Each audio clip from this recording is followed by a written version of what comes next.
What's up, everyone? Welcome. Hopefully you can hear me okay wherever you are in the world. We've got we've got Kaz, we've got Tam, we've got Nancy, does she ever leave? We've got JBG, aka Prepper Chick, and who else have we got? Kelly Kibo was here earlier, wasn't she? Yes, she is. What's up, Kelly? Welcome to Tease Company Live. Do you see what I did there? Tease Company, a little bit like Three's Company. Got a nice little Watchmen related thumbnail right there. I do like my thumbnails, and hopefully you guys enjoyed that synthwave manga style intro. How did you like that? That was a little bit snazzy. Do you remember when we didn't have I'm trying to get rid of the thumbnail.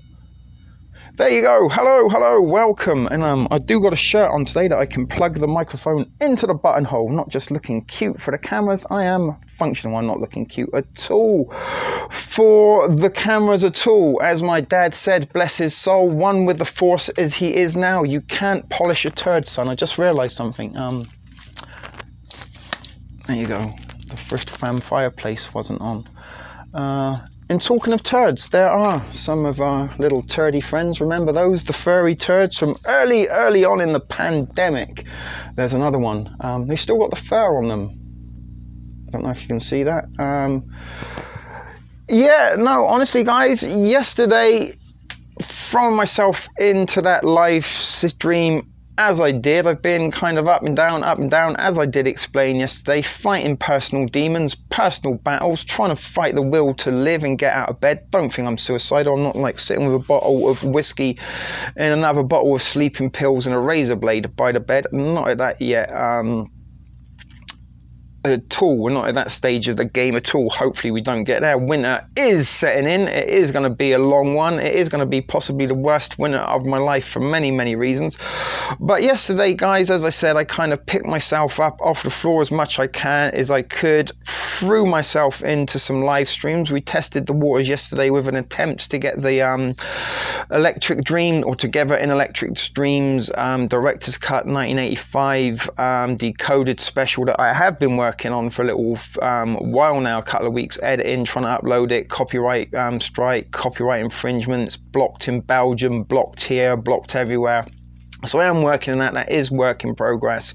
But we touched the waters a little bit with that, just to give you guys a chance to sort of do a little bit of interacting and chatting in the chat room as you did, and then sometimes you like to do. And also give me a little bit of a chance to sort of interact with you all without necessarily fighting the facing the camera. Sorry guys, I'm still not 100%, but yesterday was a boost to the system, the interaction, the social element that is involved, although I am still essentially sat on my own inner basement talking to my camera, which is very kind of odd and a little bit to get used to at the best of times, even though I have been doing this for a while now. When I'm not exactly feeling like facing the world, I don't really like facing myself. But anyway, we kind of put together a little bit of a show yesterday afternoon until the copyright strikes shut that stream down a couple of hours into it. But those of you that were tagging along up until that point were enjoying the nostalgic learning hidden within that little segment, and some disturbing stuff that was broadcast in plain sight for all to hear. That the fact of the matter was that all the technology that was being implemented and carried around by us at the time, Walkmans, boom boxes, satellite TV, cable TV, Dolby system, DVDs, CDs as it was. DVDs were still a little way off at the time, but we did have Laserdisc, if you can remember. But all this was the dawn of the digital technology, and all of this was in fact technology that could be used for electromagnetic frequency weaponry. Kaz, that would be great for you, because right now tobacco is something I'm extremely low on, and although I did get a few bucks from yesterday in the tip jar, which has helped me a great thing, I've already got some groceries lined up to be delivered from Walmart tomorrow. As much as I don't like the online thing, it does offer a solution to a needs. I do need to get fresh food. I don't really need to. I've got plenty of stuff in the pantry still, but it is good to kind of replenish when you can and get as much fresh stuff as you can when you can. So I've got some groceries coming tomorrow. Welcome, Al, long time no see. Glad you stopped by. But my roommate, he's still not back. He went out. He's got some stuff going on, family business to attend to with his brother and family and stuff. So he's been away for a day and he hasn't been back today. And I was hoping he would, so maybe I could send him some money, get some smokes. But that would be very, very grateful. But no means is anybody obligated to throw anything my way in the chip jar. But do understand, guys, this is kind of my job now. I don't have a day job, and this is it. And I'm not being monetized. The only way I do make any income off of my endeavors is through the generosity and kindness of you guys that do drop a couple of bucks in the tip jar. So I did make a bit of money yesterday, which was very, very welcome. But more important, it was the boost that I needed. I got myself out of my my self-isolation. Got out of my funk of not really wanting to face everybody. And we had a fucking great show yesterday. In the end, we had more people watching than I have in a long time. Over 20 people at one stage. And again, we got shut down. The battery died. Unfortunately, when I was kind of in a little bit of a roll, but we managed to sort of get back up and running. And even though we had a few setbacks and difficulties, I was very upset that I couldn't get Truth Flicks on the phone, because he is a very knowledgeable guy and I do like talking to him. We get some good dialogue going back and forth there, and he's another person a little bit like me that's sort of into the sentient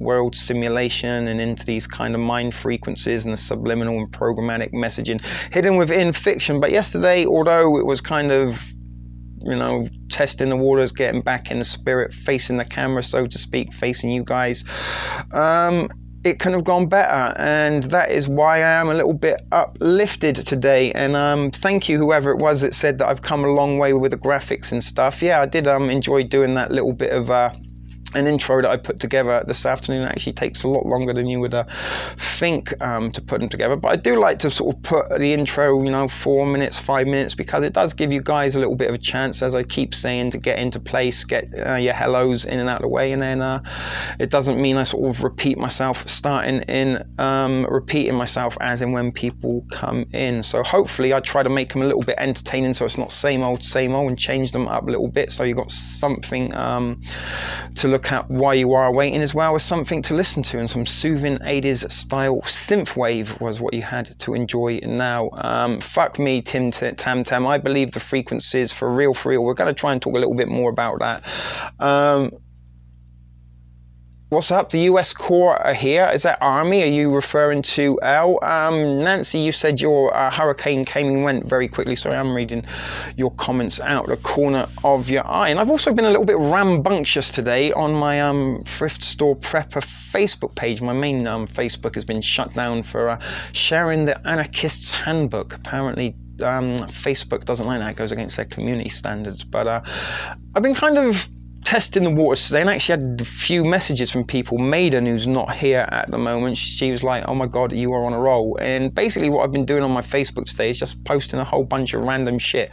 None of it's to be taken seriously, and the intention of it is to break up the monotony of what I'm seeing. Now, everybody's newsfeed is a little bit different, and something we've been touching on in these last sort of couple of days, yesterday and today we'll continue. But prior to that, before I had a few weeks out of commission, not putting anything up, not doing live or uploading videos, we were talking about memetics, we were talking about electronic mind control, and we're talking about kind of how MK Ultra and Monarch programming are being used in social media in order to kind of breed hive minds. And what we've seen through the COVIDian dawn is people have been isolated, put in their own self-confinement, and most people have spent a lot of that time.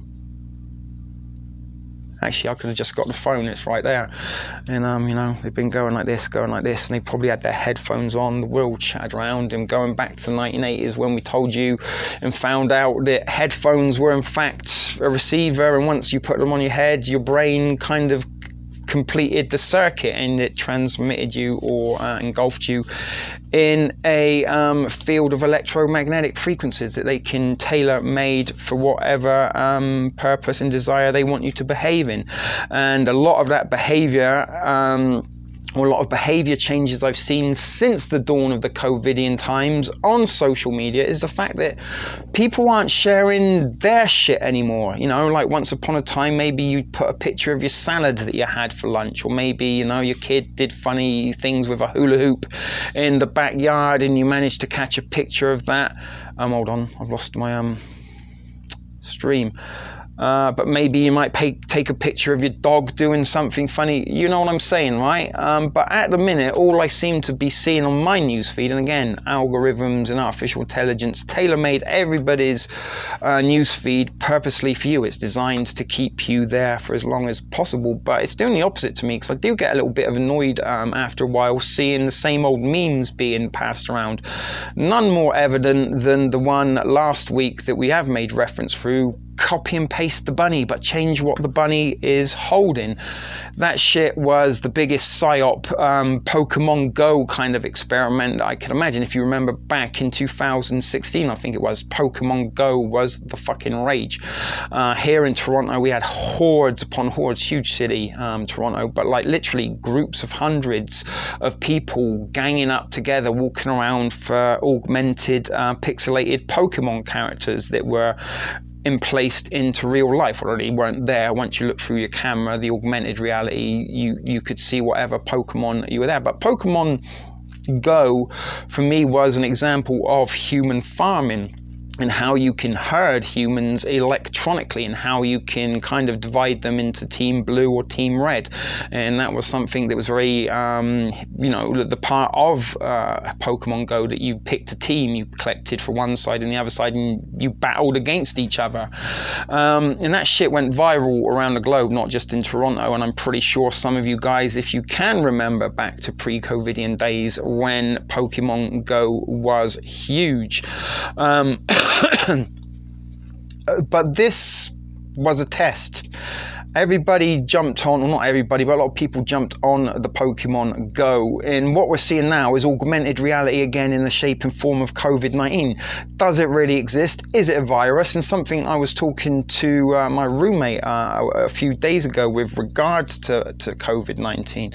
If you remember when it was primarily in Wuhan, or they were primarily telling us that it was in Wuhan and it was closed down, it was coronavirus. It wasn't COVID-19 back then, it was coronavirus. Remember all this? And then all of a sudden, somebody started cotton on to the fact that Lysol, if you looked on the back of a bottle of Lysol, it said that it protects 99.9%, fuck, you know what I'm trying to say. 99.99% of bacteria and germs are killed by Lysol, including coronavirus. And then all of a sudden, it was COVID-19. Oh, it's not corona. Oh, no, guys. You're going to need a vaccine. Forget the Lysol. It's not corona. It's COVID-19. Now, who named the COVID-19? Did the pathogens gain a voice and say, excuse me, please, Mr. Scientist, you're mispathogenizing us. We're not coronaviruses. We're actually COVID-19. How dare you? You know, they didn't get triggered and upset that they'd been misgenderified or whatever you could do or call them, right? Scientists named them COVID-19 for whatever purposes. You know, the pathogens didn't tell them, this is my name, I'm COVID-19. They didn't have a name tag or anything. Am I right or am I right, guys? Tell me. I'm not barking up a wrong tree here. But it became the COVID-19. Now, COVID-19 is the augmented reality. We're being told that it's a pandemic, and we're being told that there's millions and millions of cases or hundreds of thousands of cases, but we're not seeing the evidence. A little bit like Pokemon Go. They were telling us that there was a Pikachu there, but really and truly there wasn't a Pikachu. It just was what you saw on your phone. And again, what we're seeing about COVID-19 is coming primarily from our phone.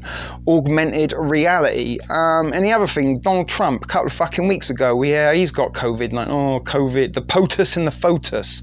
Now, we can't call him the president anymore. We have to call him POTUS. He has to have an acronym. Right? He had COVID-19. Didn't fucking quarantine.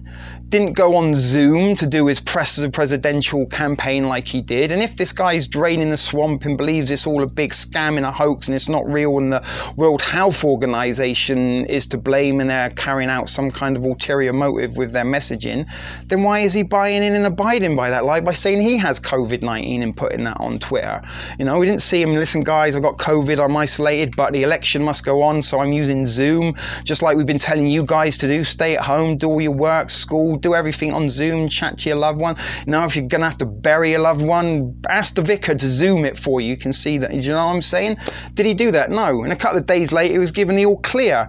So if Donald Trump can contract COVID-19 and get the all clear and still carry on in his fucking everyday business, why can't the rest of us?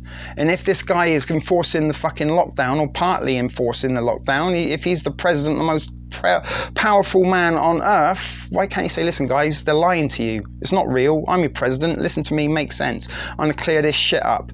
4 years ago he was going to drain the swamp. If anything, the swamp's more murky now than it ever fucking was with all these weirdo motherfuckers that are in office. That girl with a cloth thing on her head, whatever her name is, that AOC, the hair sniffing Biden guys.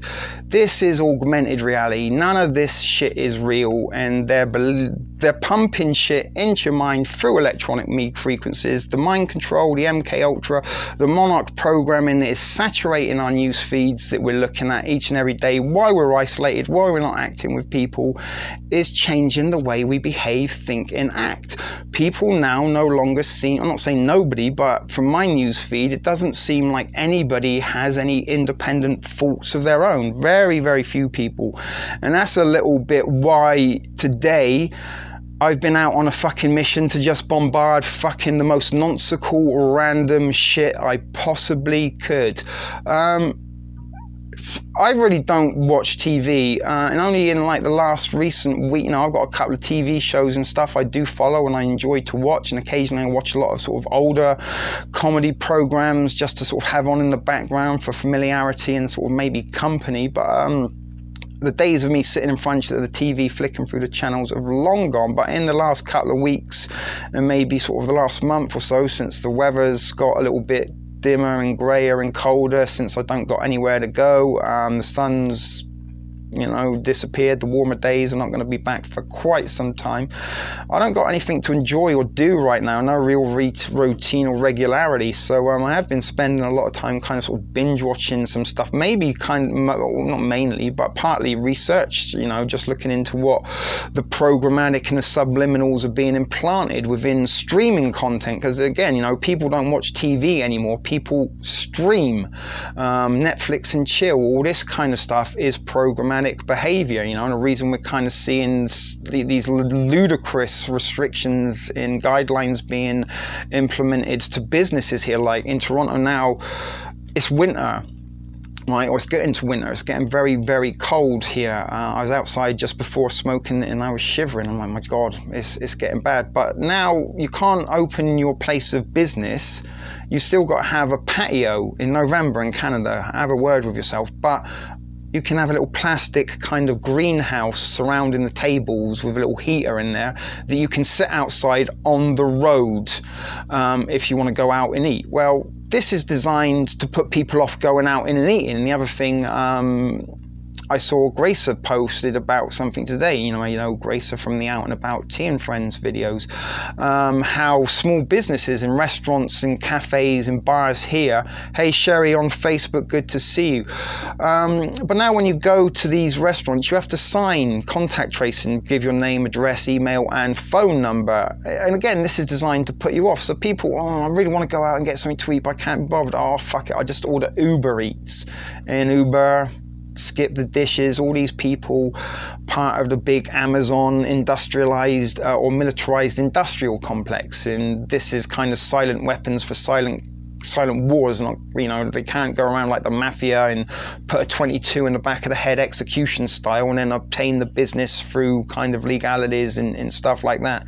No, they're putting people out of businesses and they're essentially executing people kind of with, you know, bureaucracy, I guess, for want of a other word. So we got another couple of people popped in, I think. Marty, hey, good to see you. Are you out of here, Al? Thanks for popping in. Even if it's temporary, I know you've got yourself a channel and stuff going on of your own. So it's always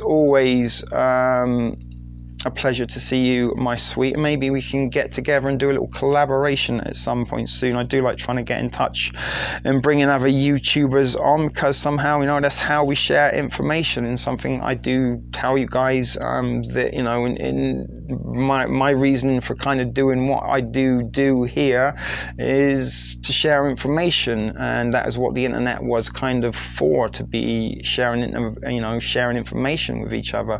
And why I should get sort of upset why people were kind of sharing so much stuff on their social media at the minute is because it isn't stuff that they're sharing from their heart or from their soul or from their person. It's a lot of virtual signaling, social validation kind of begging type of stuff. I guess especially the kind of religious type ones. I'm an atheist, so sometimes, when you see a little bit too much religious content, it's like but again, guys, you want your faith, you can believe in whatever you want to believe in. I'm not telling you to give anything up. It just doesn't work for me. It's not something I've bought into or have accepted as part of my life. If or not you agree with that, I can't really say much about it. But there's a lot of this kind of stuff that doesn't seem as though it's sincere, should I say. And this is kind of how they do control the behavioral patterns of people. And this is what memetics is all about, that society exists on a copycat. We monkey see, monkey do. We wear clothes. I wear a baseball cap. Did I invent the baseball cap? No, I just saw other people wearing them. When I used to have my ears pierced, was it because I invented it, or was it because I saw other people? Memetics, you copy, and memetics is to meme, mimic things. And this is what we're seeing now is on social media. People are becoming somehow part of a propaganda machine. The more things they're kind of sharing, the more dopamine they're getting in return, or social validation for it, the more they're willing to do it. Oh my God, I got 14 likes that time for sharing the meme about Phoebe's boyfriend telling you what part of stay the fuck home don't you understand. And that was one of the first little, if we cast our minds back to the dawn of this COVIDian time, that was one of the first sort of, I kept seeing it everywhere, the memetics. Boom, boom, boom. Variations of people saying, what part of stay the fuck home don't you understand? Social isolate, people. Motherfuckers, stay home. And what part of stay the fuck home don't you understand? It was a triggered response from them. But you've seen this, we saw it, and then we had the Phoebe's boyfriend incident. We made joke about that, about how he was going to drop kick people in the throat, and people were, yeah, Phoebe's boyfriend, man, drop kick people in the throat. I'm gonna share that shit, share. Nobody thinks these things. Another one I noticed today a couple of times, share something purple. I don't think anybody woke up in their morning like, turn the alarm off, farted, burp, scratched their chin, scratched their ass. God, you know what, man? I don't even want to look at my phone. I'm so fucking sick and tired of seeing politics and pandemic bullshit. You know what I really want to see? Purple. It'd be great if my friends on their friends list shared. You know what? I'm going to make a post. Well, I'm going to go and drop this fucking bowl of chili out that I had last night, because it is getting a bit turtle shelling. I'm going to put together a little meme of my own and ask my friends on my friends list to share purple. I don't think anyone woke up and thought that in the morning, but there's a very good chance they woke up, and while they were having their shit and bopping out the chili that they had the night before, and they were looking at their phone, it's like, oh, purple, share, right? Or, copy and paste the bunny. Same thing with that. Nobody woke up the other Friday and like, oh, you know what, man? I really wish someone would copy and paste some kind of animal, maybe a bunny, and then maybe using emojis, they could change the object that it's holding. Who woke up and thought that?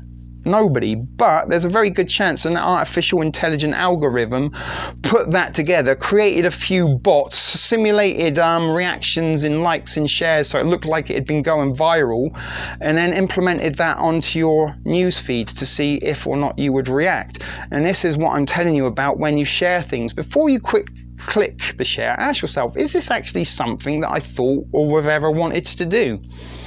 Do I really need, how is my day going to change from seeing some purple pictures? You know, I was down in the dumps before, but whoa, I've seen fucking 4 purple pictures today. Day's rosy. I'm up on my feet and springing. What did you gain from that? Did you ever in your life wake up and think, God, there's just not enough purple in the world today? And if there isn't, maybe put on some prints.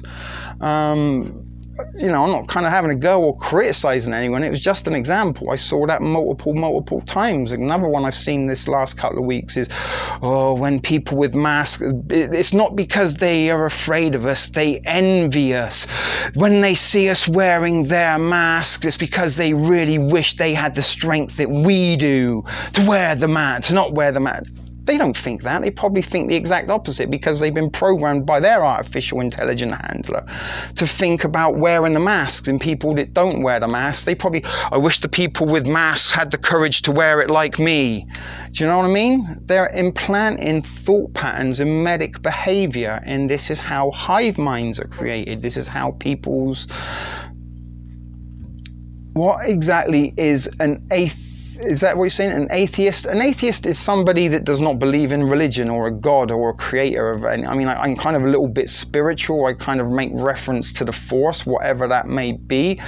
But religion is kind of, and again, I don't want to upset anybody by talking about this, but this is something that is mimetic behavior. Many of you that follow faith, whatever faith that may be, was because you were told about it as a kid. Just as I was. I was raised a Catholic up until a certain age. Baptized, went to Sunday school, and all of these things. But yeah, a little bit like believing in science and evolution. Now, if the world's only 6,000 years old, why did God then create fossilized, carbon-dated dinosaur bones to plant in the earth if they don't exist and they never ever were part of, you know, the biblical storyline? But again, depending on where you are in the world, if we all grew up and were watching in Saudi Arabia right now, there's probably a good chance none of you would be Christians. There's a very good chance you'd be Islamic. And just the same as if we watching this in Thailand, we'd probably be Buddhist more than Christian. And religion does kind of depend on logistics, although in this sort of day and age where, you know, we live in a melting pot of society, especially in a city like Toronto, you know, we've got the Jewish quarter, there's Islamic quarters, there's, you know, Portuguese, Little Korea, Chinatown, there's lots and lots of things there. But I don't necessarily buy into religion. And something about atheists is we're not that much different to people who believe in religion. We just believe in one God less than you, because most people who are perhaps Christian don't recognize Islam. People who are Islamic don't recognize Hindu. Hindus don't recognize Sikh. Vice versa goes on like this. They all believe that their God is the one true God. What's the chances that you pick the one God out of thousands of God as the right one? Who's to know? And that's why I don't believe in any God, because there's thousands and thousands of them that I don't understand and haven't explored. So I'm not just going to believe in the first one that I come across, just like the first girl I meet isn't going to be the one I'm going to be with for the rest of my life. And indeed, religion is man-made. It was a tool of control in a time when science wasn't really understood by the common man. People who did have a grasp of scientists or science, in astrology in particular, used this as a tool of control. Well, listen, if you don't do what I say, then I'm going to talk to God upstairs, and he's going to make the sun disappear if you don't work twice as hard on these pyramids. And then astrologers that knew how and when the sun was going to go into an eclipse would then say, you know, tomorrow at 4 p.m. in the afternoon, the sun will disappear, I will make God. And people believed it because they didn't understand science. But memetics and religion passes on and on and on and on. In many of the modern religions that we have now, Islam, Christianity, you know, 5,000, 6,000 years old. There were religions that were much, much, much older than that, hundreds and thousands of years old. Men have been around on this planet for quite some time prior to when religion kind of was invented as a concept. But as I said, guys, without further or total understanding and being able to believe in something totally, I'm not going to believe in it. And I'm sorry if that makes me wrong. But as I said, guys, if you want faith, have faith. It's very important to you. I'm not telling you to lose your faith or to get rid of your faith. I'm just giving you my opinions All right. Hey, Warfist, glad to see you.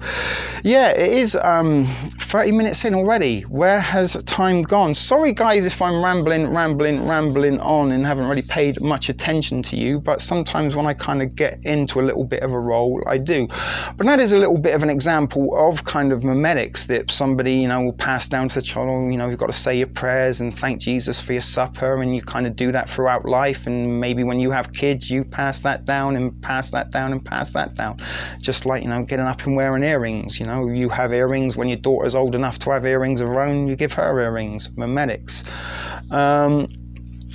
And this is how population is being controlled and how we are being divided against each other. And I'm not an anti-masker. I got nothing against people that wear masks. They're every much the same victims as we are, and our enemy is their enemy. The people that are brainwashing them and controlling them into thinking wearing a mask is essential are the same people that are controlling a lot of the opposition of thinking that wearing a mask is essential. Two sides of the same coin. I've said before, don't believe because we're maybe truthers or conspiracy theorist minded that we are above manipulation and control and propaganda. And this is what I'm seeing, that people are kind of becoming tools of propaganda. It's like the mask civil war. Are you a masker? Aren't you a masker? I don't know if you guys are familiar with Gulliver's Travels. Wonderful book, something I haven't read since I was a kid. But Gulliver's Travels, there was he went to the land of Lilliput, and Lilliput they were all little and Gulliver was a giant. But the Lilliput was an island, and there was another island I forget the name of, and they were at war. They'd been at war forever and ever and ever, and sort of after Lilliput, hey, we've got this giant guy now like Gulliver, he can be our ultimate weapon against these people. When they sent Gulliver over, brainwashed these people that live on the other island, they're motherfuckers, we've been at war at them for fucking ever and ever and ever, and they're evil, you've got to go and smash them for us, Gulliver. So Gulliver's like, yeah, you know what, I'll do that for you. You looked after me, you pulled me out to sea, I'll go and sort this out. But when he goes to the other island, he finds out that they're identical, they're exactly the same. And he finds out, why do you hate these guys? What started the war? And what started the war in Gulliver's Travels was the egg. And on one island, they said that when you boil an egg, you crack it from the little end. And the other island said, no, that's the wrong way to do it. You tap it from the round end at the bottom.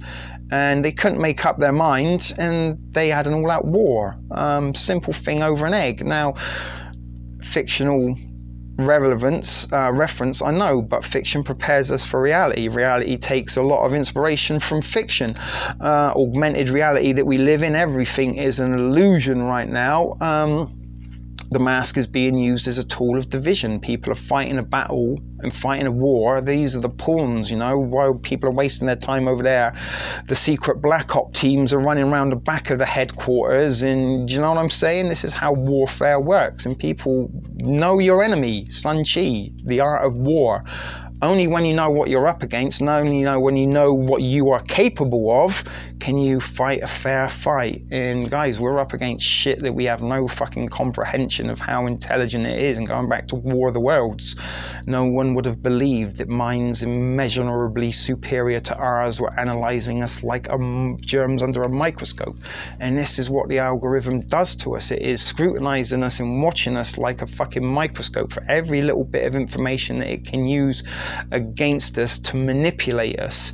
And the more I see of the division and the sharing of what I call propaganda material on social media, the bigger the war is going to get. It is going to be a matter of time before fists are thrown, before people are like loading up with Molotovs. And we've seen what happened with like the sort of BLM and the Antifa riots. When's this going to happen? It's a matter of time before violence breaks out between maskers and non-maskers. And could this, this is sort of, although we're all facing the same threat of COVID-19, somehow within that threat they've caused a 50-50 division, so to speak. I'm not saying everybody is on one side or another, but there's not much of a choice. It's either is it real or isn't it real. I'm in the mindset since day one that it was very much planned. It's very, very staged. They are just manipulating numbers and stuff like that in order to kind of spread the fear. And when you spread the fear, you don't necessarily need the virus. Are we losing Kaz? Are you getting yourself off to work? You have a great day there, Kaz. And I'm talking in my Mancunian accent there, like they do in the north of England. Have a great one. Ding ding ding ding ding ding ding ding ding ding ding ding ding. He's gonna step on you. Happy Mondays, although it's not Monday. A bit of Manchester baggy pop for you. Maiden's in the house. She's back now, but she's got to make dinner, so she will check back in a middle. Sending you some positive vibes. Also, but I don't know if I've made you laugh or if I've informed anything. I do know I've got cotton mouth and I need some water. Bear with me a second, guys. Hold on.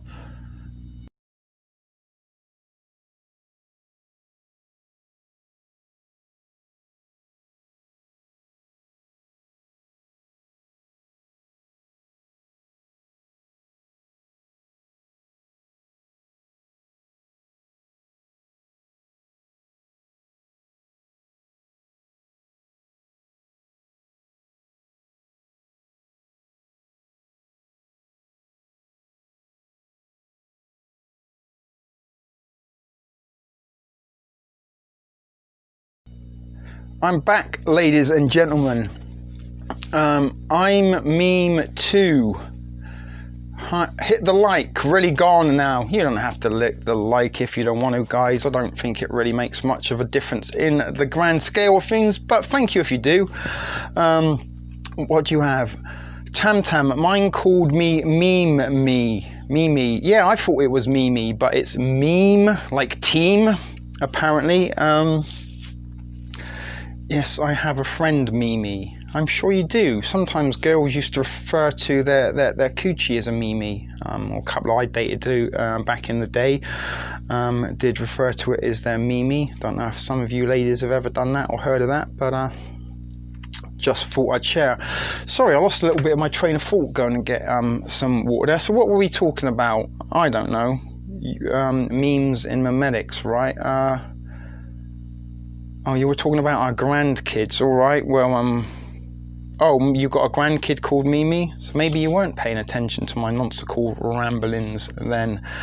After all, but anyway, I'm a nana. Okay, I figured you might be Nancy somehow, some way.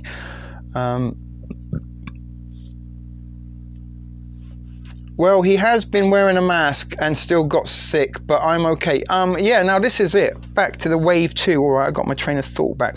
So in the instant, you know, we were being told that there are all these numbers and people were dying and fucking Tom Hanks and goodness knows how many celebrities. Cristiano Ronaldo, the soccer player, he's caught it twice now. So it can't be that deadly. He survived it once and he's got it again. But something that was featured within Utopia, and if you haven't seen Utopia, guys, seriously watch that. It's a little bit scary, to be quite honest with you, when you like, really? Are they fucking doing that to us for real? And I know Iggy over at Shadowband, he did a video just after I did on Utopia, and when I saw that he did, I was like, yo, Iggy, thank God someone's on this fucking, someone else has seen it.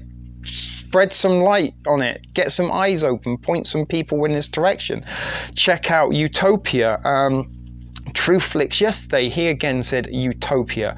Check this show out, guys. I put my video out the weekend it was released. It wasn't out 48 hours, and I put a video up on the predictive programming in the reality decoded that was contained within that series. But Utopia, they said that there was a first wave, and the first wave was a bogus thing. It's just a hope. They manipulated a few figures here and there, put a couple of crisis actors there on the camera to make it look as though they were sick. But the second wave was real. And the second wave took out a few million people in the process around the globe. What are a few million globally isn't exactly, you know, a tsunami of deaths. It is a little bit more than a drop in the ocean, but still millions of people do die each and every month around the world, just as well as millions and millions are born. But the second wave was deadly. Now, since I've heard that we've been in the second wave, again, are they manipulating the figures to suit the narrative about the second wave? Or is the second wave actually a little bit real? Because I know Baby P, she's got no battery, she's got a power out. She had about 7% battery last time we heard of her, so probably why she isn't watching right now, unfortunately. But she works in hospital, and she said, like the other day, 13 or something people turned up one night at the emergency unit. I really can't wear a mitt. I got COPD, can't breathe. Well, that is a medical exemption, and I don't know about in the United States, but the bylaw does say if you have a medical condition, you are exempt from wearing a mask, and you are at no obligation whatsoever to tell an individual who isn't a paid professional medical expert of your medical condition. It could be an ingrowing toenail. That is a medical condition. That could be your reason and purpose for not wearing a mask. You might have penile warts or vaginal fungus, and that would be something that I would say. Sometimes when I used to phone in sick at work, everyone, oh, I've got a cold, or oh, I've got diarrhea. Not me. I used to call in and said, yeah, listen, buddy, I'm not going to make it to work. I hate to say, but I hooked up with a girl the other day, and I've got an itch, and not only an itch, there's kind of a very funky smelling Before I even said funky smelling discharge, it goes, okay, you stay home, you get that sorted out, you just take it easy. Didn't question it. No one fucking calls in and lies about having a penile fungus. But people do lie about having colds or diarrhea. But all I'm saying is, if you went into a place and you said, I'm sorry, I've got a medical condition, and the guy said, what's your medical condition? Turn around and say, well, listen, I've got fucking vaginal fungus. I've got this horrible funky stuff going on down there. And I did sort of scratch myself a little bit the other day. I was having some fun with my boyfriend, and then I accidentally rubbed my mouth, and now the fungus is on my lips, and the mask, if I wear it, just makes it spread. Just go get your milk. Sorry I asked. Do you know what I'm saying? Give them more. War, well said, and exactly right. I'm not sure what that was in reference to. Sorry, I'm sort of stretching a little bit at the minute. I don't know if you heard that. That was my neck. I'm a little bit rigid. Unfortunately, in COVIDian times, I haven't been able to have little Yuki walk up and down my back. Probably she's in a dumpster somewhere now. Now they closed the shiatsu bar down, not open. They don't really need her. It costs a lot to keep a masseuse alive and well and kicking. You heard the neck? Yeah, that's a little bit, whoa. Yeah, you should hear it in the morning. That's when it's really, really loud. But yeah, I do need a little bit of loosening up at some point.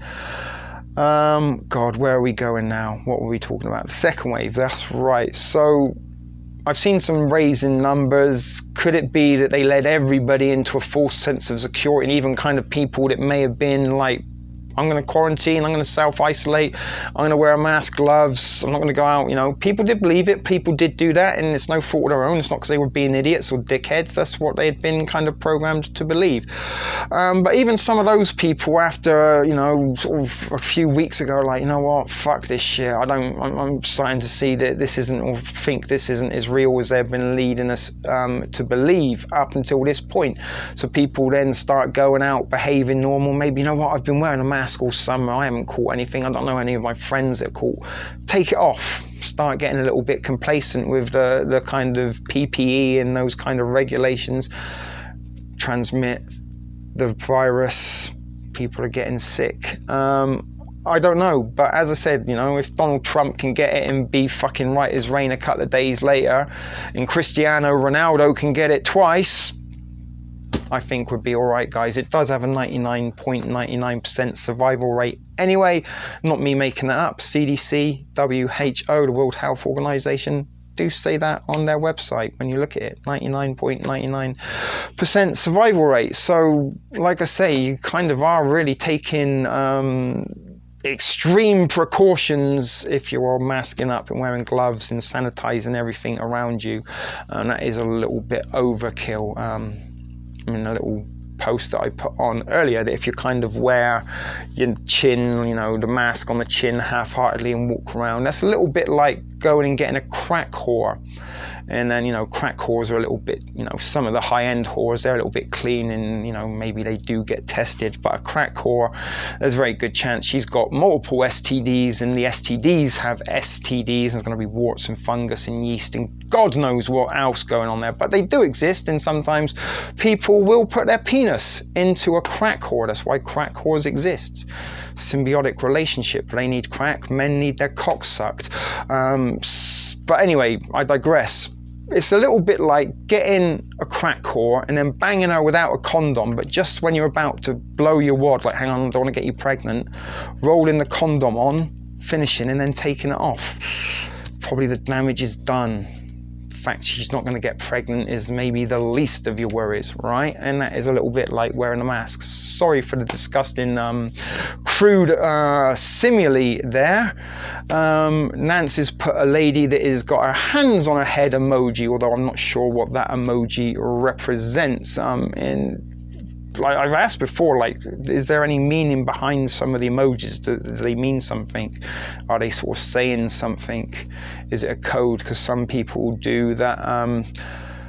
Yeah, well, I've got arthritis, I've got a bad hip, and I also have a big chunk of metal in my leg, Martha. I'm old before my time. Yeah, you should hear it in the morning. Fuck me. Did you hear that? That's when it's really, really loud. Unbelievable. My phone just turned on. That's where I'm watching your content, over there. How very bizarre. That just turned itself on its own. Creepy, creepy, creepy. It is Halloween. It is a poltergeist, maybe. Talking of which, some of you weren't here yesterday. There's some new things. Oh, tumbling turds. Here it is. Okay, guys. Sorry, this is a little bit rude. I don't know if you can see there. Can you see? It's the girl. She's like smoking a straw, but if you kind of make her bigger and then bring her down and kind of sit back like this,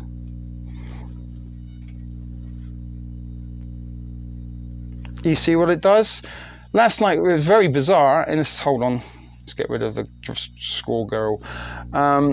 We had a stream last night with no girls watching. I was watching, and we were on till about 3 o'clock in the morning, funny enough. I do kind of like the late night shows better, but unfortunately, you know, when you've got other people upstairs living there, you don't want to be too loud and disturbing people. Got to be a little bit respectful to your living buddies. But we had an all boys only stream. Is like, guys, do you notice we haven't got a girl in the house right now? We had Trip, ATN, Kali Ninja, Killer, and I entertained the boys with the straw drinking girl. Nobody's watching anymore. I've upset you all with that one, but I thought that was quite funny. There's a whole bunch of other things that you can use as well. They had a little bit of an update to Prison. This is another one that I kind of liked. Where is he?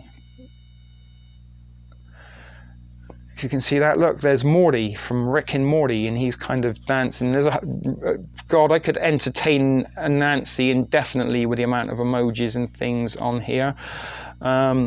Trending. So you've got a whole bunch of stuff, because it's kind of Christmas. I can put a little bat thing, not Christmas, Halloween. And we can put pumpkins. All sort of stuff like that. She is covering her vagina, her virgin ears. I thought she was like, I was going, what, she'd put in her flaps? That's going to be quite a task. But I see she's covering her virgin ears. None of you ladies have virgin ears. You've all got kids and grandkids. But there you go. You can put little funny things like that. I do like Rick dancing around. That's pretty cool. There's the bat. Look, I can put him on my shoulder. Quirky little things like that. I'm pretty sure Nancy's loving that. Who that? That's Rick from Rick and Morty. There he is, look. I don't know, can you see him? Now he's like dancing on my finger. Sorry, simple things in simple minds, but I was playing around with these a little bit yesterday. They do a whole bunch of stuff. What else have I got? It is Halloween, that was what I was looking for. Hold on, bear with me. See, look, we can have a Halloween frame. This one's pretty cool. Look, it's got graveyards and stuff. What does this one do? Halloween. I knew you would love it. But there, we can do that. Put some Halloween kind of related stuff on there. I was going to suggest, guys, because funny enough, what date is it today? It's the 20... Actually, let me look over there. 28th. It's not the anniversary. We missed the 26th of October, which was Back to the Future Day a couple of days ago. But maybe on the 30th of October, it would be 70-something years since the radio broadcast of War of the Worlds. Not H.G. Wells.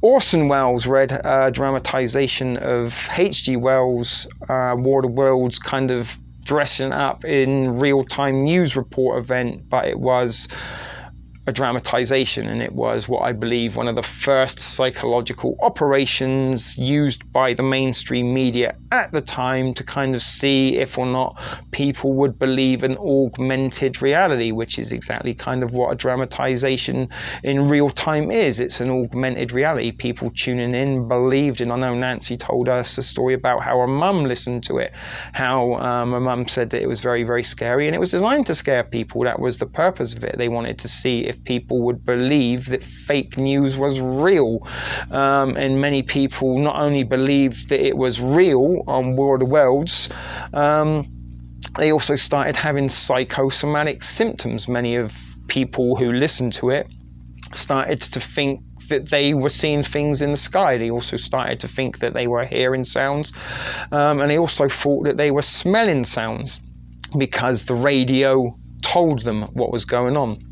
And the reason I kind of mention that, because again, fast forward to today's society, we were told so many times at the beginning of the pandemic, the symptoms, oh, it's worse than the flu, colds, headaches, breathing trouble, worse than the flu, cold headaches, you know, that people heard that so much that maybe they sneezed. Oh my God, do I have COVID? Do I need to go to the doctor? Oh my God, I coughed. Did I go to the doctor? And then you started hearing with stupid stuff like, oh, don't fart, you might spread COVID, and be careful if you're rubbing one out. Don't get any on you because you might get COVID.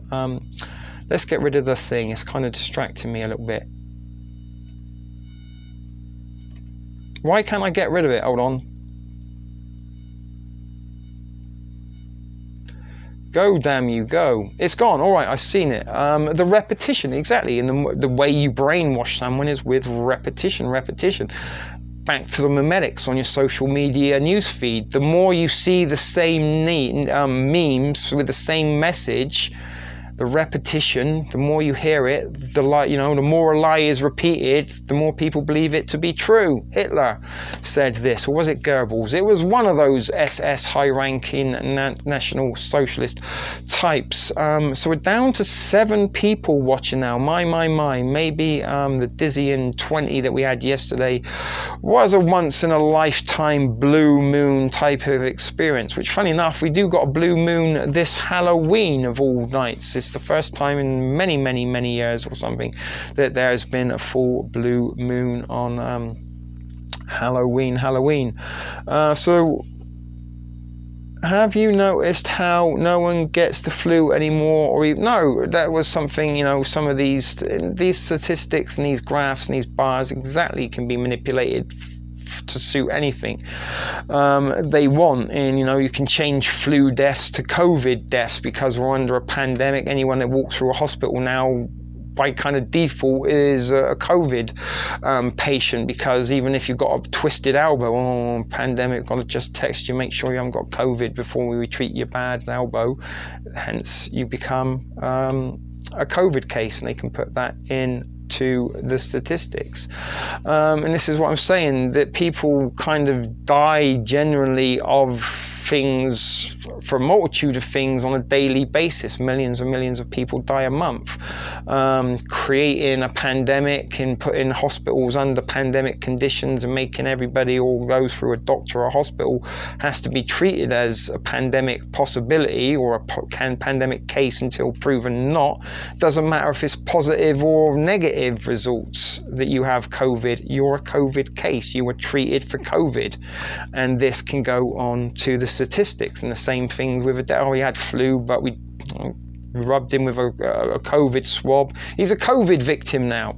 And this is a little bit something, again, how kind of manipulating figures and shit can kind of create radicalized amendments and changes to how society works.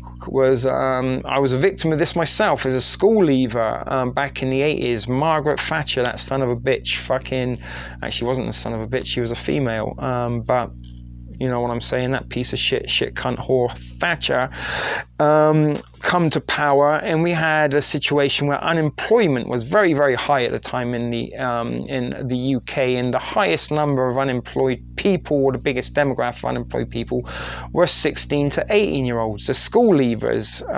And back then you either went to college, you got an apprenticeship, if you were lucky enough to get a job, you get a job, but mostly you kind of left school and went on to welfare, onto unemployment, and it's costing the taxpayers X amount of millions of pounds a year to give school leavers their welfare. So Margaret Thatcher, bless her cotton socks, lovely, lovely woman that she was. She made sure that everybody that left school had no option other to go to school, like further education, go to college and university, or get a job, which there were hardly any of. You couldn't get jobs, and kind of apprenticeships by the time I leave in school were a thing of the sort of past. You don't really see or hear of people getting apprenticeships anymore.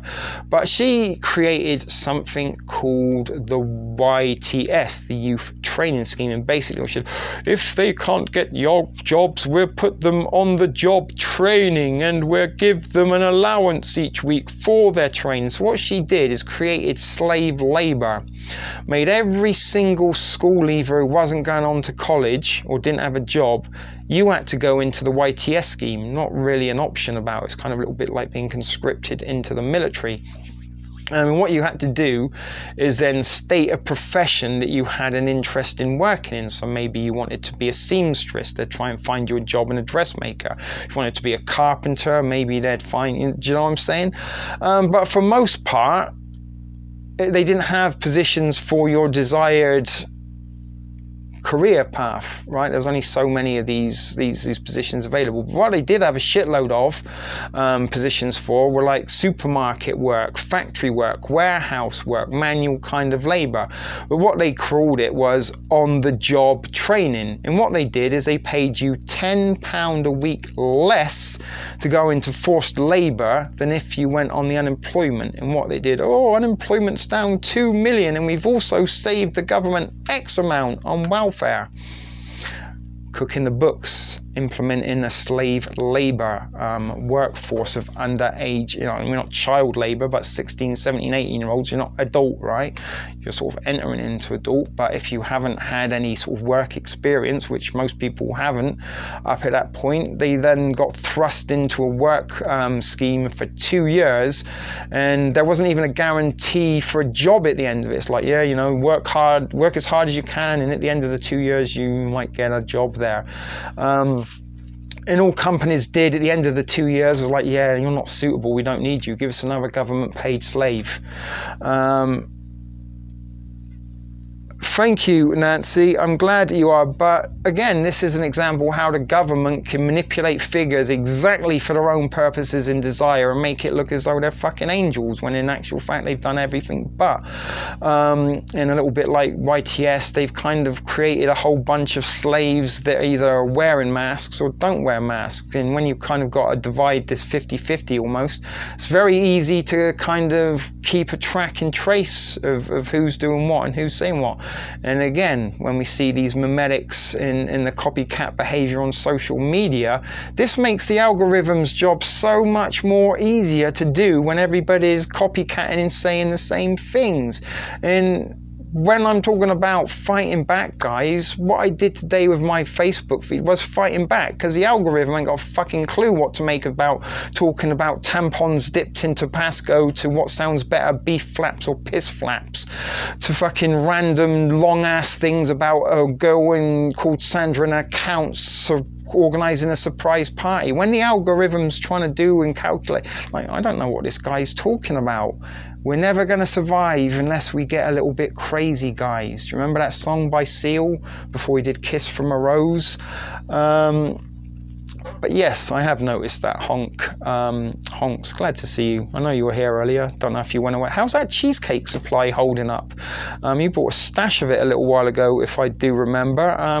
Do you got any left? I could do with some cheesecakes at the moment. So roll call, everyone. Say hello if you're still here. Maybe ask a question if you want. I was going to kind of do a little bit of a funny thing and make up some pretend emails from viewers and then read them out in a joke, humorous way. And I was thinking about, I didn't get around to doing it today, but I was going to do a little bit of a presentation, but I might do it as a video on the Monarch programming stuff, because I don't know if I'll be able to. No, probably not. Would have been going about an hour now.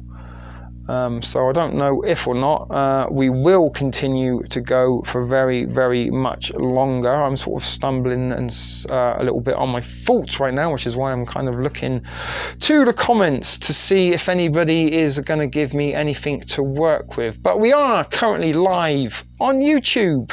Wait for the thing. There it is. YouTube. We are also live on Twitch. And where is it? There it is, Twitch. Also, we're live on Twitch. And let's not forget, we are also live. Actually, I've lost. Oh no, there it is. We're also live on good old Fakebook, where absolutely nobody is watching. Actually, let me go and see who's watching where and what. We've got 8 people on YouTube, 1 person on Twitch, nobody on Facebook. That doesn't surprise me. Facebook is kind of a little bit, it's not quite Instagram, 140 pixels, 140 characters, but people do have about a 5-minute attention span on Facebook. Instagram, I think, is, as it suggests, Insta, you've got about a 30-second retention rate there.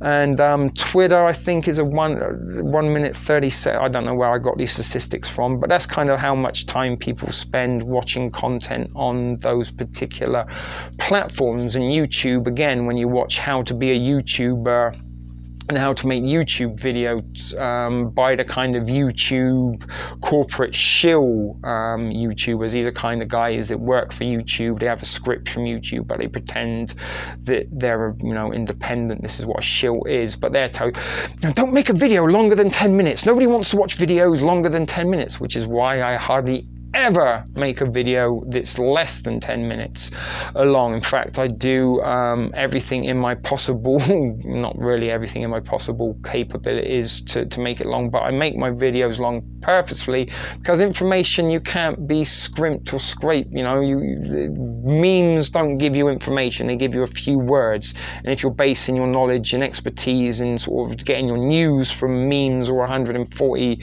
characters, then there's a little bit of a problem, I think, personally, with your learning capacity, perhaps. And knowledge isn't something that you can put down onto the size of a postage stamp, although sometimes maybe I do drag things out for the sake of it,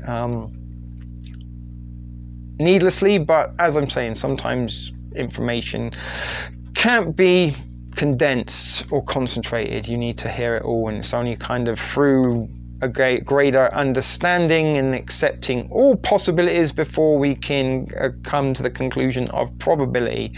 You have to rule things out and stuff like this. I'm so bored. I'm sorry if I'm boring you, Martha. I am doing my best to raise a little bit of spirit and awareness, and I am kind of joking a little bit now. But we're down to 7 watching now, and losing the numbers. So as I said, yesterday it might have been a little bit of a one-off. As I said, a few folks come over courtesy of Truth Flicks. I've got some messages going on over there. Who's messaging me? Iggy. Bless him, I got a message from Iggy. If he was watching, maybe we could have got him on the line, perhaps. I was chatting to him a little while ago about Utopia, funny enough, and I would like to get a little bit of a guest show up and running for you, maybe in the next few days, if not you like collaborations.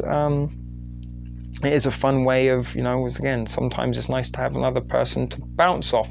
I think the last guest show we did, we had Zahara, bless her. Poor girl with she's a brand new mum. She's got a tiny little child, a few months old. And all of a sudden, when that little, you know what it's about, ladies, there's that cute times. And then all of a sudden, it's like sleepless nights. You don't know whether you're coming or going. You're drinking empty cups of coffee. Yada, yada, whoop-dee-woo, ray-tay-tay. Poor girl's getting a little bit of a tough time at the minute. Again, young mum, she's not able to kind of do many of the things that you might be able to do as a young mum. Go to mum groups where other babies and stuff are there, and little things like that. Maybe going to creches, or I'm probably a little bit young, but like you go to the play park and these sort of things like that. What's Canny Ninja saying there? They want to keep you on YouTube so they can make a profit. That's why that's right, the 10-minute videos. Truth Flick's going to be on tonight. Yeah, I did drop him a message actually earlier. I don't know if he saw it or not, because we did try a few times yesterday to get him on the line, and I actually feel a little bit bad that maybe I give up too soon, but a little bit, as I said, I kind of had a little bit of, anxiety and apprehension and nerves and, dare I say, irrational fear about going live and doing stuff recently. I don't know why. And kind of yesterday, when the phone call wasn't, it was dialing, you heard it dialing, but when he picked up, we couldn't hear what he had to say. Those kind of frustrations started to sort of stink in a little bit, and sort of not being able to focus very much recently. I kind of wanted to sort of keep myself a little bit in the moment of the live show and not get too wrapped up in trying to make technology work. And again, if kind of stuff, when you're on a little bit of a delicate kind of balancing act of emotions, it doesn't take an awful lot to tip the balance and drop the apple carts everywhere. So I do feel bad, because it seemed very desperate to sort of get along, saying desperate, like, please let me on. But I do like True Flicks. He's a very knowledgeable guy, and I do welcome anybody that does want to come to the thrift store and share a little bit of information with the viewers. But as we are down to 7 folks in an hour and 10 minutes, I did ask people to give me a little sign to say they're alive out of the 7 or 8 of you that are watching. Maybe we could have a little bit of, chat, Q&A, something like that, perhaps. But I'm getting a little bit thirsty and a little bit uncomfortable in this chair, and I do need to maybe get up and do a little bit of maneuvering before I get too stiff and rigid. Maybe the straw girl scared people away. Shall I see if there's anything funnier than the straw girl? I don't know what this one does. I think it's a scary... Oh, look. Is that a ghost? Oh, they're cats. There's some cats, look, and I think we've got some butterflies. The butterflies are nice, look. Do you like the butterflies? Do you want to leave those there, just kind of fluttering around, perhaps? But what was I talking about? War of the Worlds. I forgot all about it. Yeah, maybe. I don't know if we'd get away with it copyright wise, but perhaps we could have listened to War of the Worlds radio broadcast, because it is available on YouTube, and I think you can watch it on SoundCloud and stuff. And I'm not sure if, because it's that old, from the 30s, it belongs to public domain, like the Nutcracker music. Do do do do do do do do do do do. It's public domain. You can use that. It's got no copyright. So I didn't know if or not you may like to do sort of a little bit of a Halloween special, and we could listen to War of the Worlds together. But I'm almost certain that we would get a copyright strike from that. They're annoying me now. Sorry.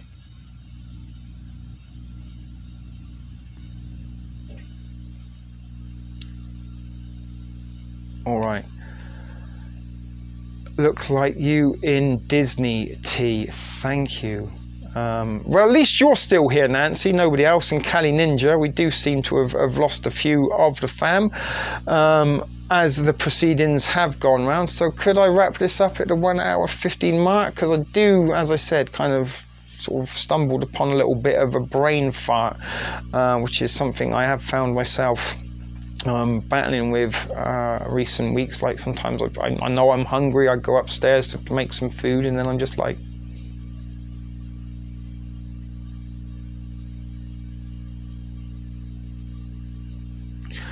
until I snap out of it. Nancy, not you, I know you're here. Hey Shah, hey Shah, and smash the like, done. But anyway, what was I talking about? Fuck, see, again, it happened to me again, but that's stuff I'm finding myself, brain farts, that 1 minute I'll be kind of alert, thinking about things in my mind, and all of a sudden 3 hours have passed and I've been just staring at the wall. That's it. Hey Shah, hey Shah. So I don't know if JBG's still around, whatever happened to Kelly. I know Kaz had to go to work, so Honks was around. Getting back to the $3 cheesecake, I think somewhere I did notice a comment there, but maybe I might be able to, I'm supposed to be getting some funds sent from the UK in the next day or two. I'm going to try and wire me some money. I might have to go out because, as I said, I was under the hopes that perhaps I might be able to avoid and dodge the entire Canadian winter, and there might be a chance that my inheritance would come through sooner than later. But unfortunately, I'm going to have to wait later than soon, which is always the case when somebody owes you money. You always have to wait later, which is going to look like 6 to 8 months before that is finalized, which means for 6 to 8 months, I got to try and keep myself alive without a job, without an income. Now, although the pantry is pretty well stocked still, I've got enough food for a few months or so. It is going to run out sooner or later, but I'm thinking that maybe once I get a little bit of cash come in, there might be a chance that I might do a Hyundai if I can, or do a little bit of a big top up to the pantry, because a lot of the containers are starting to get empty or threadbare, and a lot of the cans are kind of deplenishing without being replenished. The good thing is it does give a good FIFO rotation, first in, first out. We're getting rid of some of the stuff that has been sort of in the pantry for almost 2 years, and we are getting very, very close to TSP TV 2-year anniversary, the 29th of November. If you guys want to mark that in your calendar, if we make it past the 2nd of November, that is, because I am a little bit concerned we might be seeing a little bit of a double F false flag psyop in the next few days. Touch wood, praise the force that we don't. Yeah, the purple I was, and that was again one of those little kind of, I saw that meme multiple times today, Marty. A little bit of the mimetic mind control over there. Purple, as I said, I do got a presentation that I wanted to kind of pre-record and put into the live stream for you about Monarch programming and MK Ultra programming and some of the triggers that they use in order to gain a response from their targeted programmed individual. Now, some of these symbols in Monarch programming, when you kind of see them, then you realize, holy shit, that's why there's so many fucking cat videos being circulated on. There is a reason for cat videos. Trust me, trust me, trust me. It's a trigger. Now, an example of cat Monarch it's a sex kitten. Cats kind of trigger sexual promiscuous behavior or behavioral patterns within the targeted individual that is the recipient of mind control programming. So Marilyn Monroe, she was an example of a Manchurian sex kitten. She was very sexualized, and somehow she wriggled her way into some of the laps of the most important people on the planet.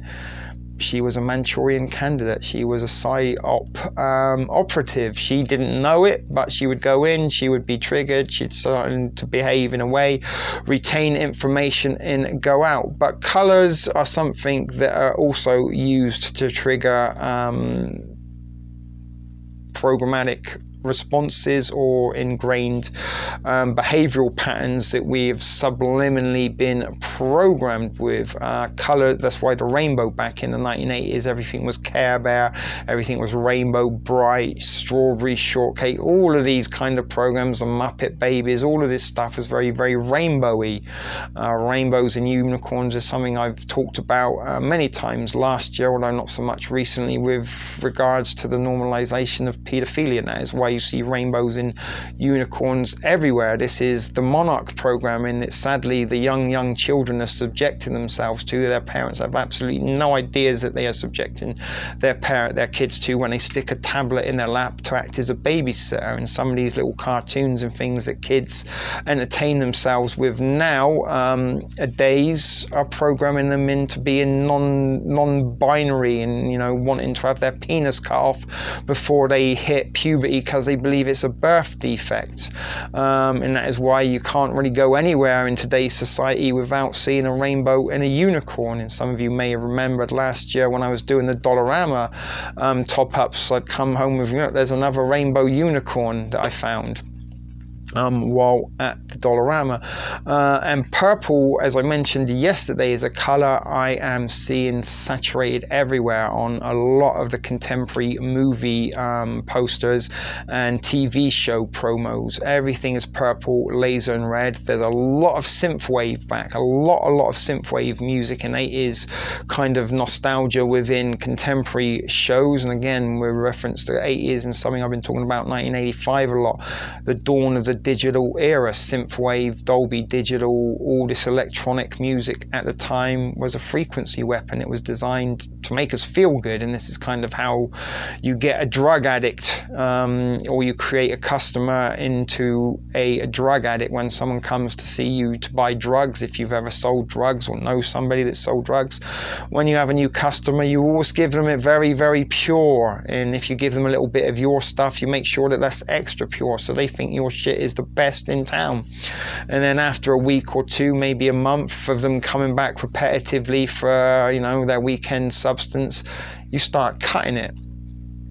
And then they're like, oh man, you know, that stuff I had last week wasn't as good as before. And it's like, it is as good as before. It's just, you know, you've been doing it for a few weeks now. You're getting used to it. You need more. So you take the 1 gram that they would buy and you split it into 2 and sell them the same 1 gram, but for twice as much. And then it goes on and on and on and on and on.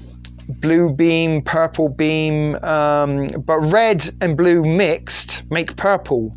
And purple is, I believe, I'm not sure if I'm correct in this, but I think so, like the rainbow flag in the Pride Parade. Purple is the non-binary, gender-neutral color, I believe, in kind of part of the one world order, as they want one gender, they only want one sex, and part of population control, a little bit like Logan's Run, if you remember that TV show, and another movie. There's a TV show and a movie and a book, but it is one of those pieces of fiction like Soylent Green. I'm like, motherfucker, you need to pay attention to Logan's Run, because that movie even predicted Tinder in the 1970s. I did have a predictive programming video about Logan's Run on this channel until good old YouTube decided copyright strike that bitch. That's too close to the target. We don't want people knowing about that. But purple again is the duality of red and blue mixed. Another example, probably going to be lost on all of you all because you're not exactly Star Wars minded as I am, but Samuel Jackson's character Mace Windu in the prequel movies, he had a purple lightsaber. He was the only one that had a purple lightsaber, and you may know that Darth Vader had a red lightsaber. He was the bad guy. The bad guys had red sabers, and for the most part, the Jedi had blue or green lightsabers, but primarily blue. Obi-Wan, Luke Skywalker, even Anakin before he turned had a blue lightsaber. But Mace Windu, he had a purple lightsaber, and that's because he was a grey Jedi. He wasn't good, he wasn't bad. The light side of the Force light, we kind of need this guy on our side, because fucked if he's on the other side of our coin. If he goes to the dark side, we ain't got a chance. But I'd rather have him batting for our team, and that is why he was on the Jedi Council, because he was a grey Jedi. He was the only one that kind of had a little bit of a different opinion other than the other Jedi. But he was purple because he had a little bit of dark, he had a little bit of good in him, and I don't know if non-binary, good and bad, but you know what I mean, a little bit of boy, a little bit of girl. You're not neither, you're not one.